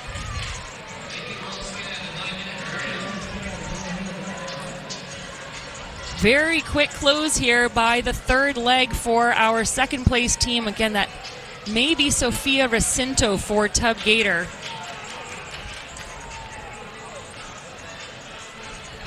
And she is charging hard, swinging wide around the outside, and she is positioning her team in the lead. That is Recinto, that is Tub Gators, and she is set to hand off to Alyssa Suriano, who's a 2:14 runner on the season. Hughes closing things here for Winslow, and Tristan Hughes, a fantastic 400-meter hurdler, so you know that that's a similar energy system to an 800, and she is going to be using all of that hurdle strength now to her advantage. She is off like a shot in the dark here. She absolutely is, and she relatively got the baton at the same time as Tub Gator, but she got straight into the middle of her lane, cut her off, accelerated, and now she's nice and relaxed. Hopefully she didn't relax too much because she is too much in striking distance of Tub Gator, because they do have a whole nother 600 to go now. It's such a hard thing to do, right? You're full of adrenaline. It's all recoils. You get the baton, and it's so hard to measure your effort not to go out too hard. But it might just be the case that that's what's happened here as Hughes is being overtaken. Again, this was set to be Alyssa Suriano, but I think that they've changed their order, and this is Madeline Madeir for Tub Gator. And now getting back into contest is Burnt Hills Track Club. Burnt Hills is going to close things down with Alexandra O'Rourke. And just behind them now, Palo Alto, California's own coming back in here, and that is Chakowska, who is supposed to be their anchor.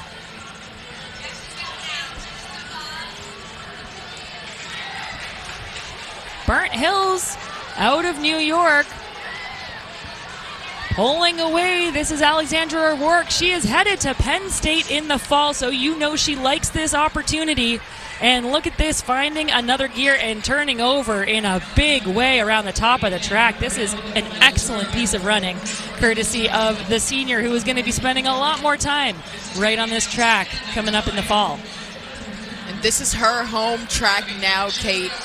And she's familiarizing herself with it, familiarizing herself with winning. She looks fantastic. It's going to be a really quick time, too. It might just be under 9 minutes. It'll be close. It'll be a hair outside 9 minutes. 9 minutes, .44 for Burnt Hills. And that was a 2:07.6 final leg for Burnt Hills from New York. And what a set of running there. That says it all. That's all you need to know. It does. She was ready to embrace her teammates just like that. I mean, she just stepped off of the track, but these ladies are feeling so good about themselves right now. And that's exactly what you love to see, because this is what it's all about. They put their best foot forward, and it definitely paid off. So for her work, she actually is a 2:04.98 runner at her best. And guess where she set that? Last year, right here at New Balance Nationals when she finished second. So it's been a slower start to the season for her, but she is coming into form at exactly the right time, putting on a show on a stage that is going to become very familiar to her very quickly. And they just heard their own stats from our PA, Dave Milner, and they're like, whoa, that was us, we did that. And I love that when you know that you ran hard and you're so happy just with that, and then it's just the cherry on the cake when you find out exactly how fast you ran. For context, 2:15, the opening split for them, then a 2:17, a 2:19, and like I said, Alexandra O'Rourke rounding things out with a blazing 2:07.64. 9 minutes, .44, the winning time for our first section. 3 to go, and section 2 on track now. We have 16 teams set to take to the field.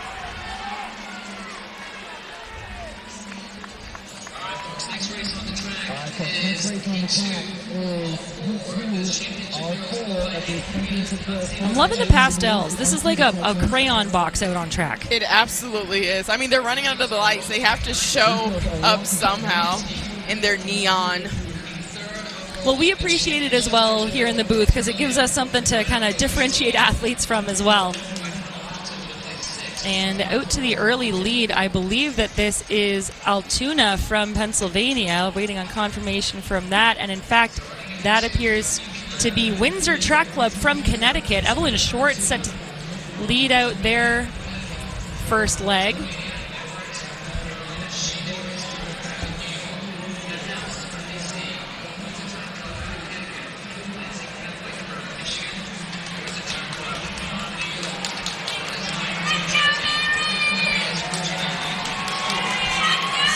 That is hip number 13, U32, who's taking it out pretty strong here. That is set to be Ginger Long for U32 out of Vermont.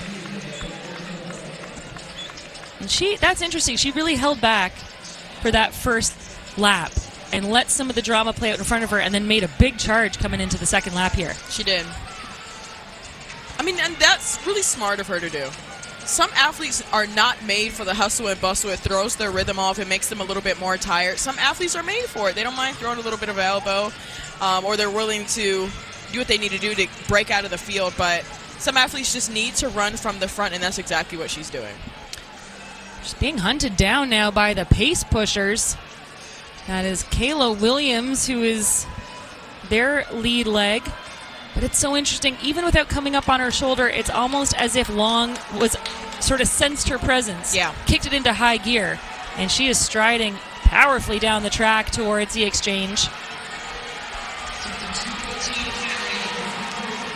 And we'll see if the pace pushers are able to push this pace as they have now headed off to their second leg. A really quick opening leg there of 2:14.21 for Ginger Long, and she's handing off to the first of two sisters. It is Isabel Kroger, and she'll hand off to Elsie Kroger after that. But all up front, it continues to be the team from Vermont. And, you know, just to provide a piece of context, we just got word that that time thrown down in the first of our unseeded sections of 9 minutes, .45, courtesy of Burnt Hills, would have been third in the seeded final. Wow. So when we saw them reacting on the infield to what their time was, I think that explains exactly what they were reacting to. And now, talk about reactions. There is a big push being made here by the pace pushers. Excuse me, that's actually the House out of DC. I should know that by now. They wear those distinctive orange kits. And now the House, this is set to be Marcela Mason Rodriguez, moves themselves into the lead. Excuse me, this is meant to be Ingrid Sullivan for the House. But another move on the outside now with about 300 meters to go.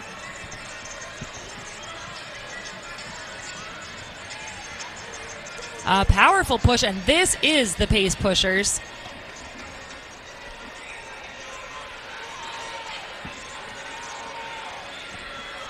That is Ayla Holben. Holben coming alive here with less than 200 meters to go. And she has absolutely come alive. I mean, the pace pushers, what a name. If you're going to push anything, it should be the pace. It absolutely should be, but they're living up to their name for sure. Giving her teammate a nice lead, and I know it's just starting to hurt for her right now. She just wants the baton out of her hands. There is no sweeter feeling than when you're full of lactic and you can finally, yes, like you said, have that relief. Mia Williams is going to be on the third leg duties. Again, talk about sister. We had Kayla Williams on the first leg. Again, Ayla Holben did a great job in a 2:16.53 in second. Mia Williams now, she has some company. Windsor Track Club out of Connecticut back in the conversation. And now the House, of course, the House never far out of it, moving to the outside. That is Julia Robinson.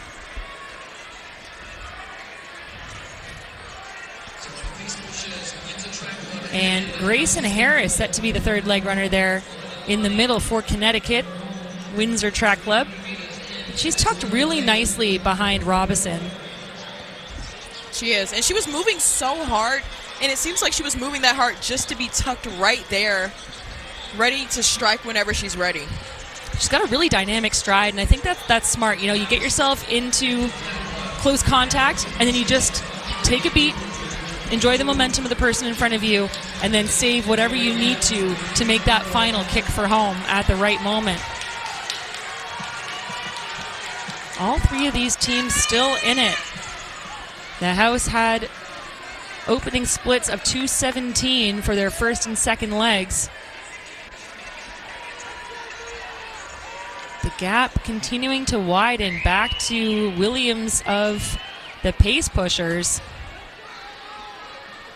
And again, it's like these athletes can hear me and they're like, no, I'm going to prove you wrong. Because just as I say that, she's maintained contact, or regained contact, I should say, with our leaders. 200 meters to go. And here is that move I was expecting to come from Windsor Track Club, Grayson Harris.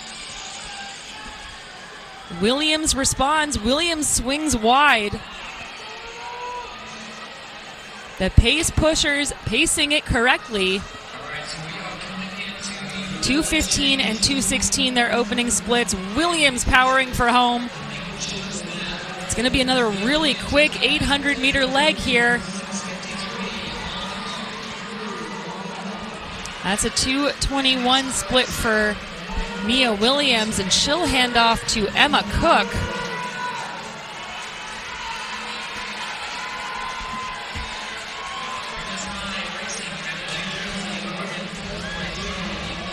And look at that gap that they have now established really early on as well. So she's going to have to be running alone for a while now. But the House is still in striking distance.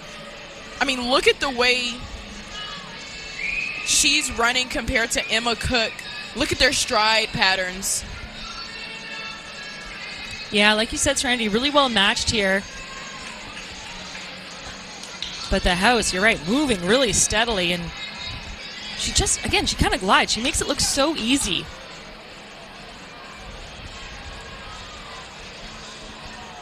And now she has been overtaken by Emma Bergfolk.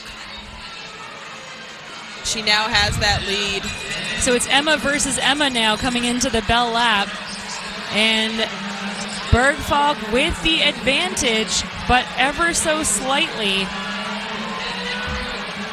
It's 2 versus 2 here, and a really powerful charge by Windsor in third. Excuse me, that's Windsor in fourth, and I believe that might be Runners High Racing. We'll try to get a read on that, but look at this final leg here for Charlotte Heaton of Runners High Racing out of New Jersey.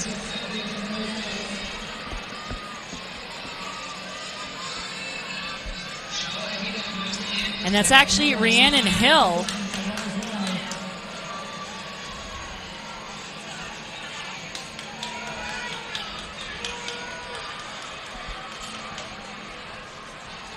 I think she might have just given a bit too much away too early here because the house is responding. Emma Bergfalk holding on to the advantage into the home stretch. It's Rhiannon Hill doing everything she can to get back on the back of our leader, but it is going to be Bergfalk for the house out of DC. Coming away with a very swift time of 9:19.62, just dipping under the 9:20 barrier. And then in second place, 9:21.77 for Runners High Racing, who were in fourth place at the final exchange. And it was courtesy of a 2:17.9 for Rhiannon Hill, their anchor. They got them back up and close to the top, but it will be top marks for the house. Again, the house always wins. They absolutely do, and they look really, really good doing it as well. That she is getting some love from her teammates. She ran a very, very good anchor leg. Emma Bergfalk should be very proud of herself. Oh, I just love that magic, that camaraderie. You know, once your leg is done, your job is not done. You become the biggest cheerleader possible for every other runner on track.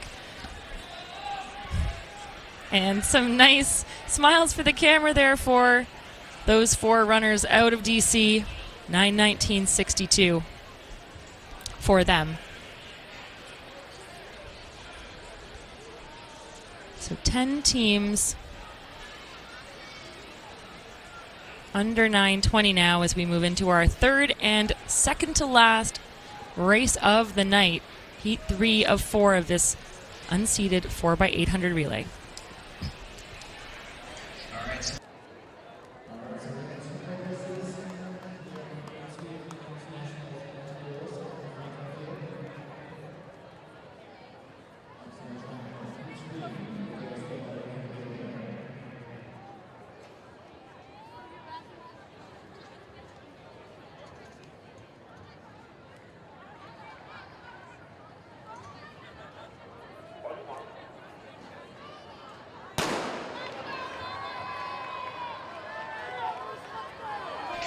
Our penultimate race on track, we have Urbana Soaring Hawks from Maryland, Springfield Track Club from PA, Sykesville Striders from Maryland, Ponix Panthers from Virginia, Melrose Track Club from Massachusetts, Falmouth Track Club, Forge Track Club, Clay Monsters from Delaware, McLean from Virginia. You know, sometimes I want to know the story behind these names. Yeah. North Track from New Jersey, Winchester from Massachusetts, Merrill Noden Track Club from New York, also CSH from New York, Tuscarora High School out of Virginia, Abington Heights from right here in PA, and Ashland Track Club rounding out your 16.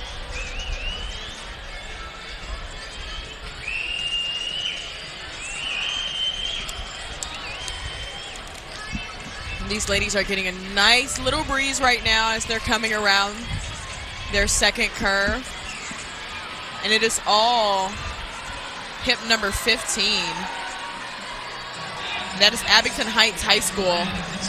And that is Reese Morgan putting on a show for the Pennsylvania fans.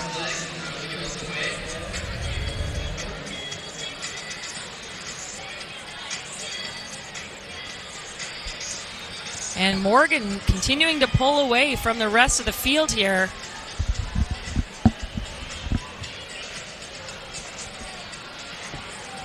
She looks really in control down this back stretch. This is going to be a phenomenal opening run for the Abington Heights athletes.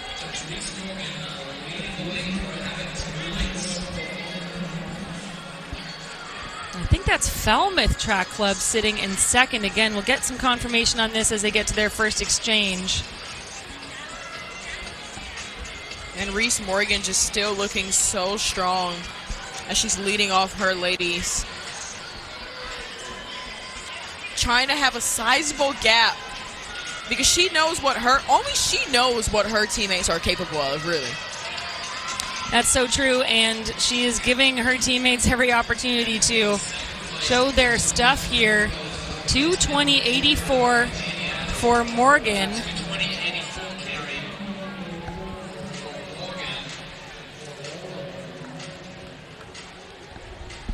And it is Erin Bartel now in second, but the pack has started to make moves.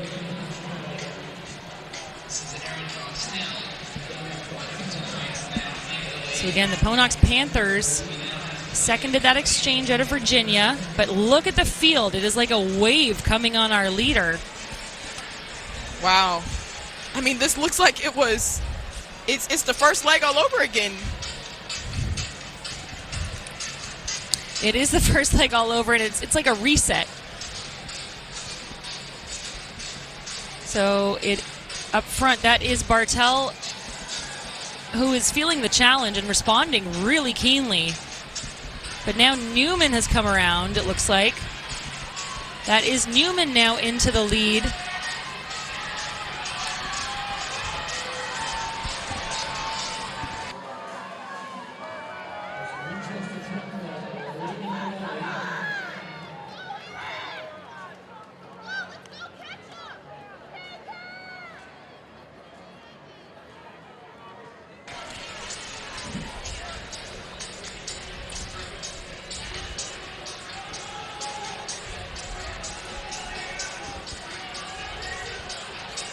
That's Winchester Track Club's Riley Newman.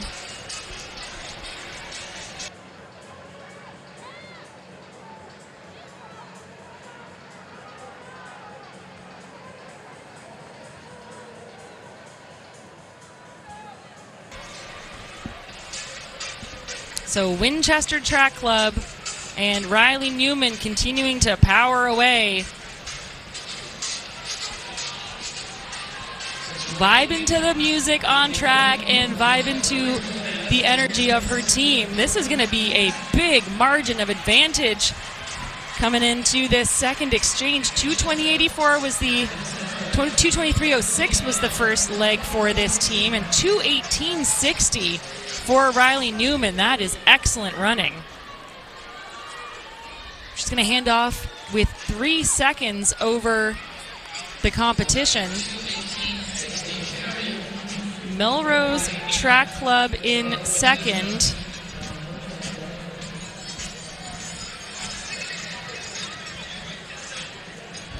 And look at that lead. You see the rest of the pack just trying to follow Winchester Track Club. And Bridget Higgins, their third runner.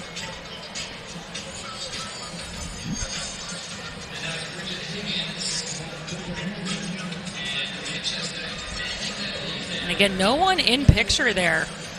We've seen this on repeat. Teams just coming out here and throwing down all by themselves. And you know, there's something kind of cool about that. They're literally under the spotlights and all eyes up front on Higgins as she comes through with 1 lap to go. It is 5:51 on the clock. And look at that gap back to second. Higgins in a class and a race of her own on behalf of her Winchester team from Massachusetts.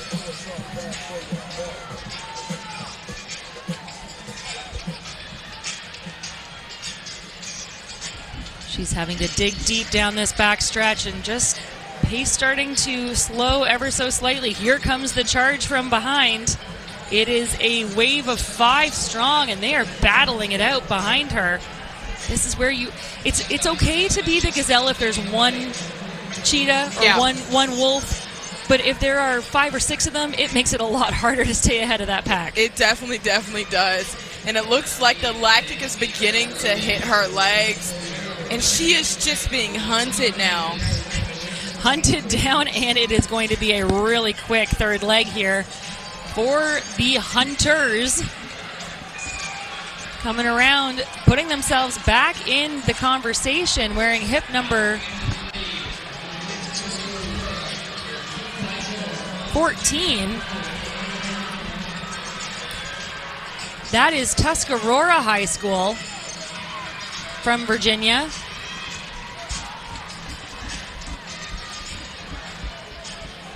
Well, they opened with a 2:27 leg, and that put them back a little bit. They were in 12th place at the first exchange. Leg number 2 was 2:20. Leg number 3 was 2:18, and that made a huge... They went from 12th to 6th to 1st. This has been an incredible run for them.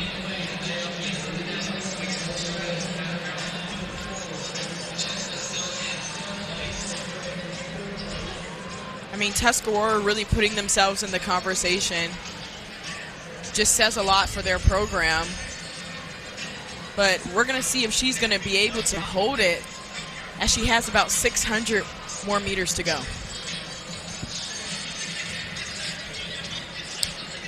Pretty evenly spaced now coming up on the bell lap. But you're right, that pace is slowing up front. It was a big opening lap, but again, it's so hard to measure yourself. Right now, sitting in third is Winchester, and I think they look really strong. Winchester in the bright purple shorts now making the move up to the Skysville Striders.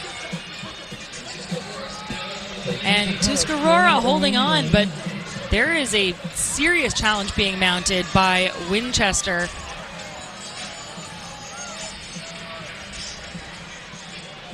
And again, it's patient racing, right? You can't expect to make up all of that gap at once. You have to, as you said, be kind of like Pac-Man, like munch away at it with every stride and just trust that you're going to get there. She is absolutely getting there.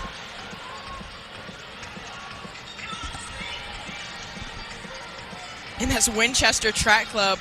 Riley Newman, who has now taken over as the new lead.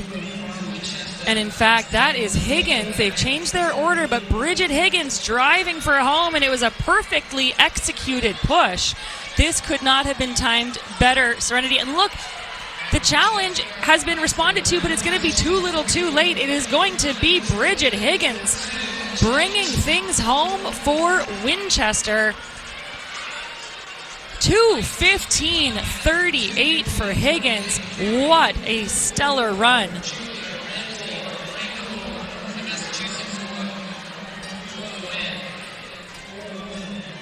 And that was an excellent piece of running across the board. 2:23, 2:18, 2:26, and then 2:15. And she looks like she can hardly believe it. Tuscarora held on for second. 9:24.83 overall. A 2:18 close for them as well.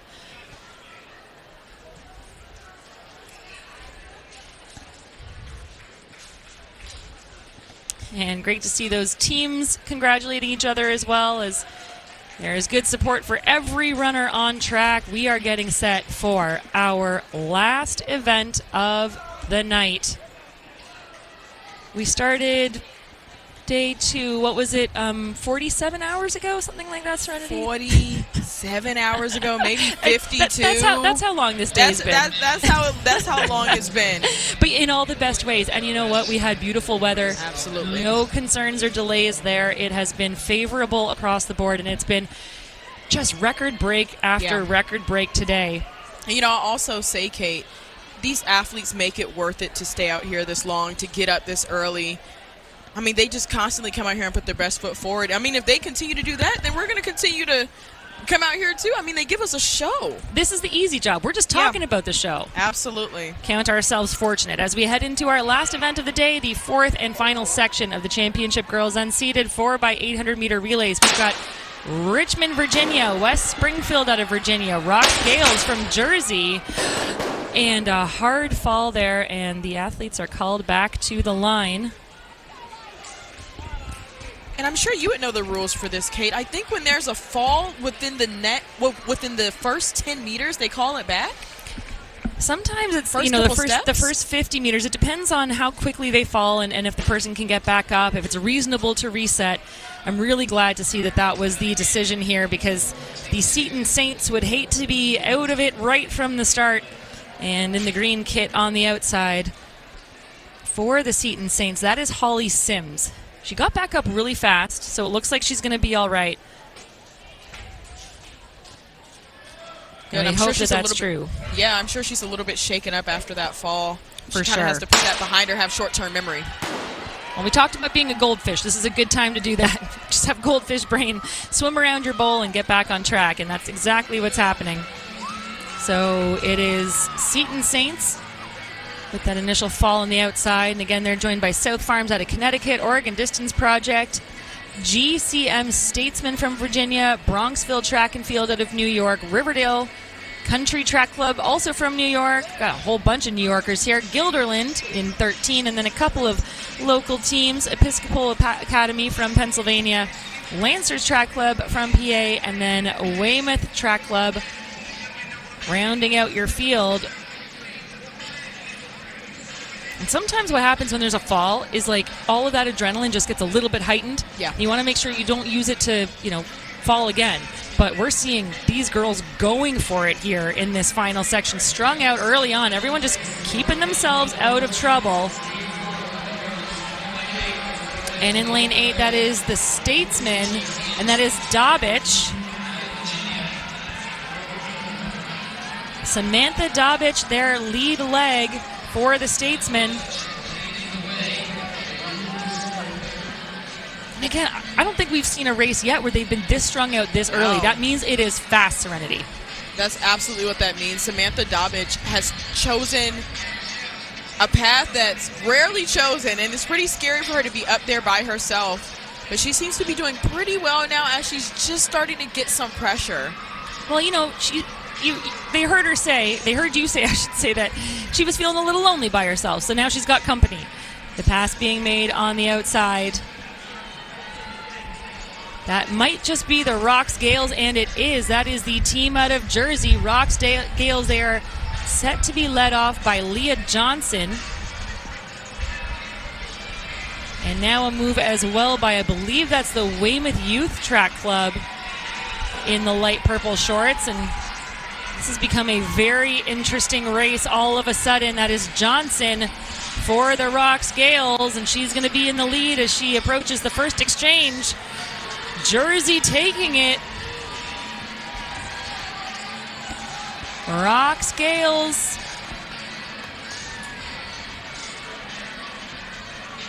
With a, really quick start to that second leg. Absolutely. She's trying to make a statement with that. I mean, this is the final event of the day, the final race of the day. And what a way to go out.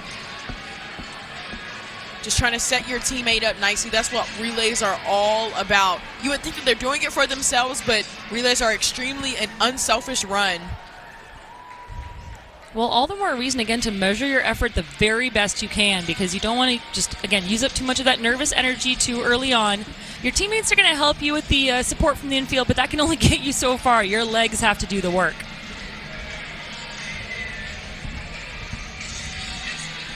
So really smooth running. Even though she was off to a quick start, she's really maintained her form. This has been an impressive piece of work up front by Ben Foddy for the Gales.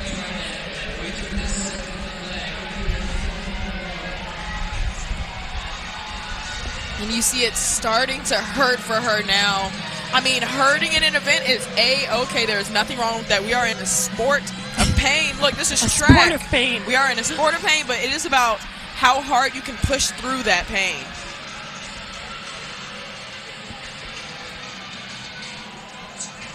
Well, I love that the DJ's playing Welcome to Paradise, because it's just a little bit of a twist of the knife. As you said, you got to live in pain, but it's also paradise, because that's exactly where we're choosing to be tonight. These athletes choosing to be here. We are so happy to be here. We're glad that you've joined us on this journey over 2 days of New Balance Nationals action, and we got so much more on tap. But first, we've got lots of racing on tap with this final relay.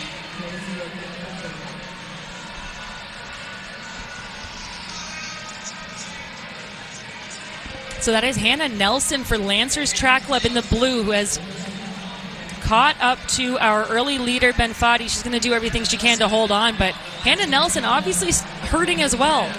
But again, like I said, it's about who can fade the least, and now a push on the outside.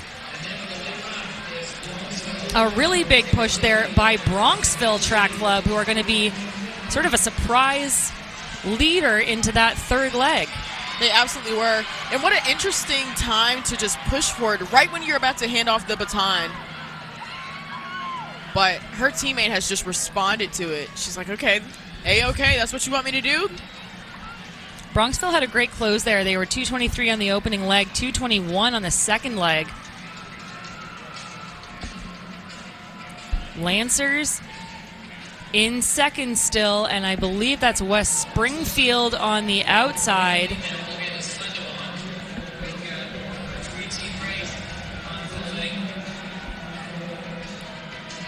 But again, it's three crayons working hard to get out of this box here as they make their way around. That is indeed West Springfield. That is set to be Cadence Weisner on their third leg.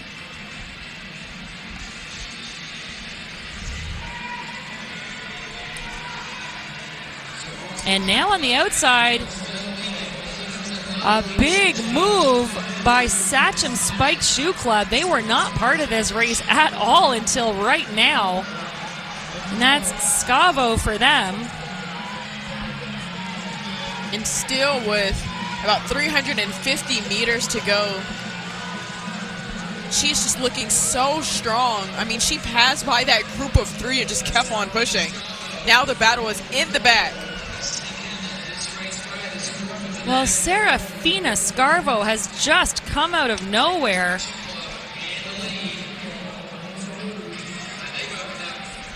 She is looking really strong, and talk about a woman on a mission. She is headed to St. John's University in the fall. She is going to be an excellent addition to that team. She's got a 2:11.01 best to her name. She set that at the state championships, placing 9th. She's also she set PBs as well in the 1500 and the 400 this season. So again, top of her game and showing it all off here as she works towards the line into the anchor leg. Sachem Spiked Shoe Company is going to hand off to Erickson.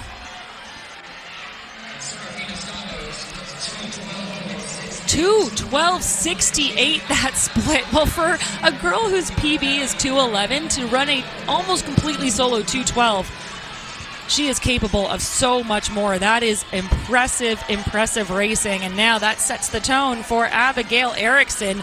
Again, completely on her own in picture right now. This is almost a full 100-meter lead over the chasing team of the Lancers Track Club.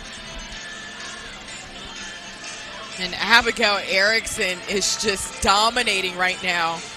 And I know she's just coming off of that adrenaline that Safino Scavo gave her. And now she's just so far ahead of the field. I wonder, she just took a peek over her shoulder. I was going to say, I wonder if she's going to take a peek at the Jumbotron, but instead she took a peek over her shoulder. Not even sure if she was able to still see how far ahead she is. Well, this is really interesting, right? Because we talked about the third leg sometimes being a sleeper leg. This is flipping the script. You put your 2:12 girl on the third leg, and that might just be because, according to our stats, the lifetime best here by our anchor is 2:31.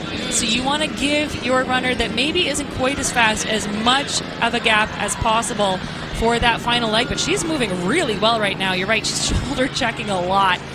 But the gap remains pretty big. There is a charge coming, but will it be enough to hold off the runners behind? Again, if anything, if that screenshot is any indication, it is going to be insurmountable, this gap for Erickson. And Erickson needs that gap for sure, because you can tell from her face that it is starting to hurt and is starting to weigh on her, but she looks good.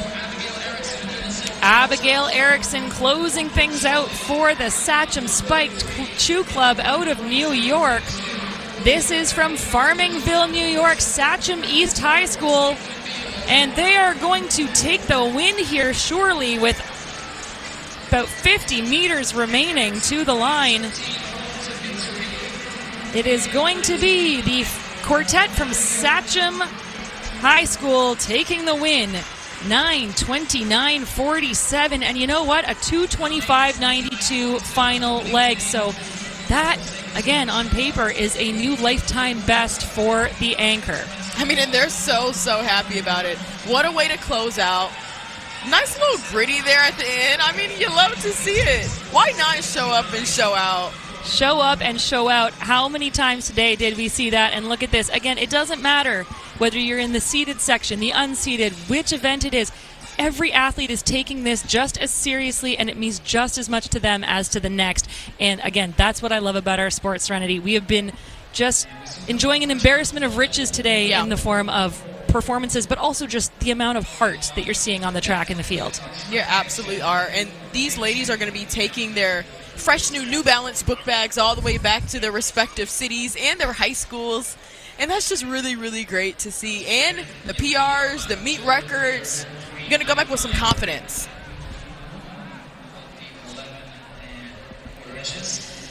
Well, that is going to close things out for us today here at Franklin Field at the end of day 2 for the New Balance National. Serenity, really quick, what was one of your favorite events of the day? One of my favorite events of the day had to have been the 4x8 meet record that we saw in the seeded heat. I am now a 4x800 fan. I have said it now. I love it. I love that we've converted you. You're a convert. Well, it's been a fabulous day of performances. Records dropping all over the place. Records are made to be broken, and we've seen them here at Franklin Field. Join us tomorrow for the boys' race walk at 8:30 a.m.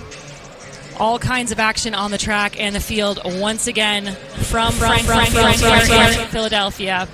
For Serenity Douglas and our entire Runner Space crew, I'm Kate Van Buskirk. Thanks for joining us. We'll be back with lots more tomorrow morning.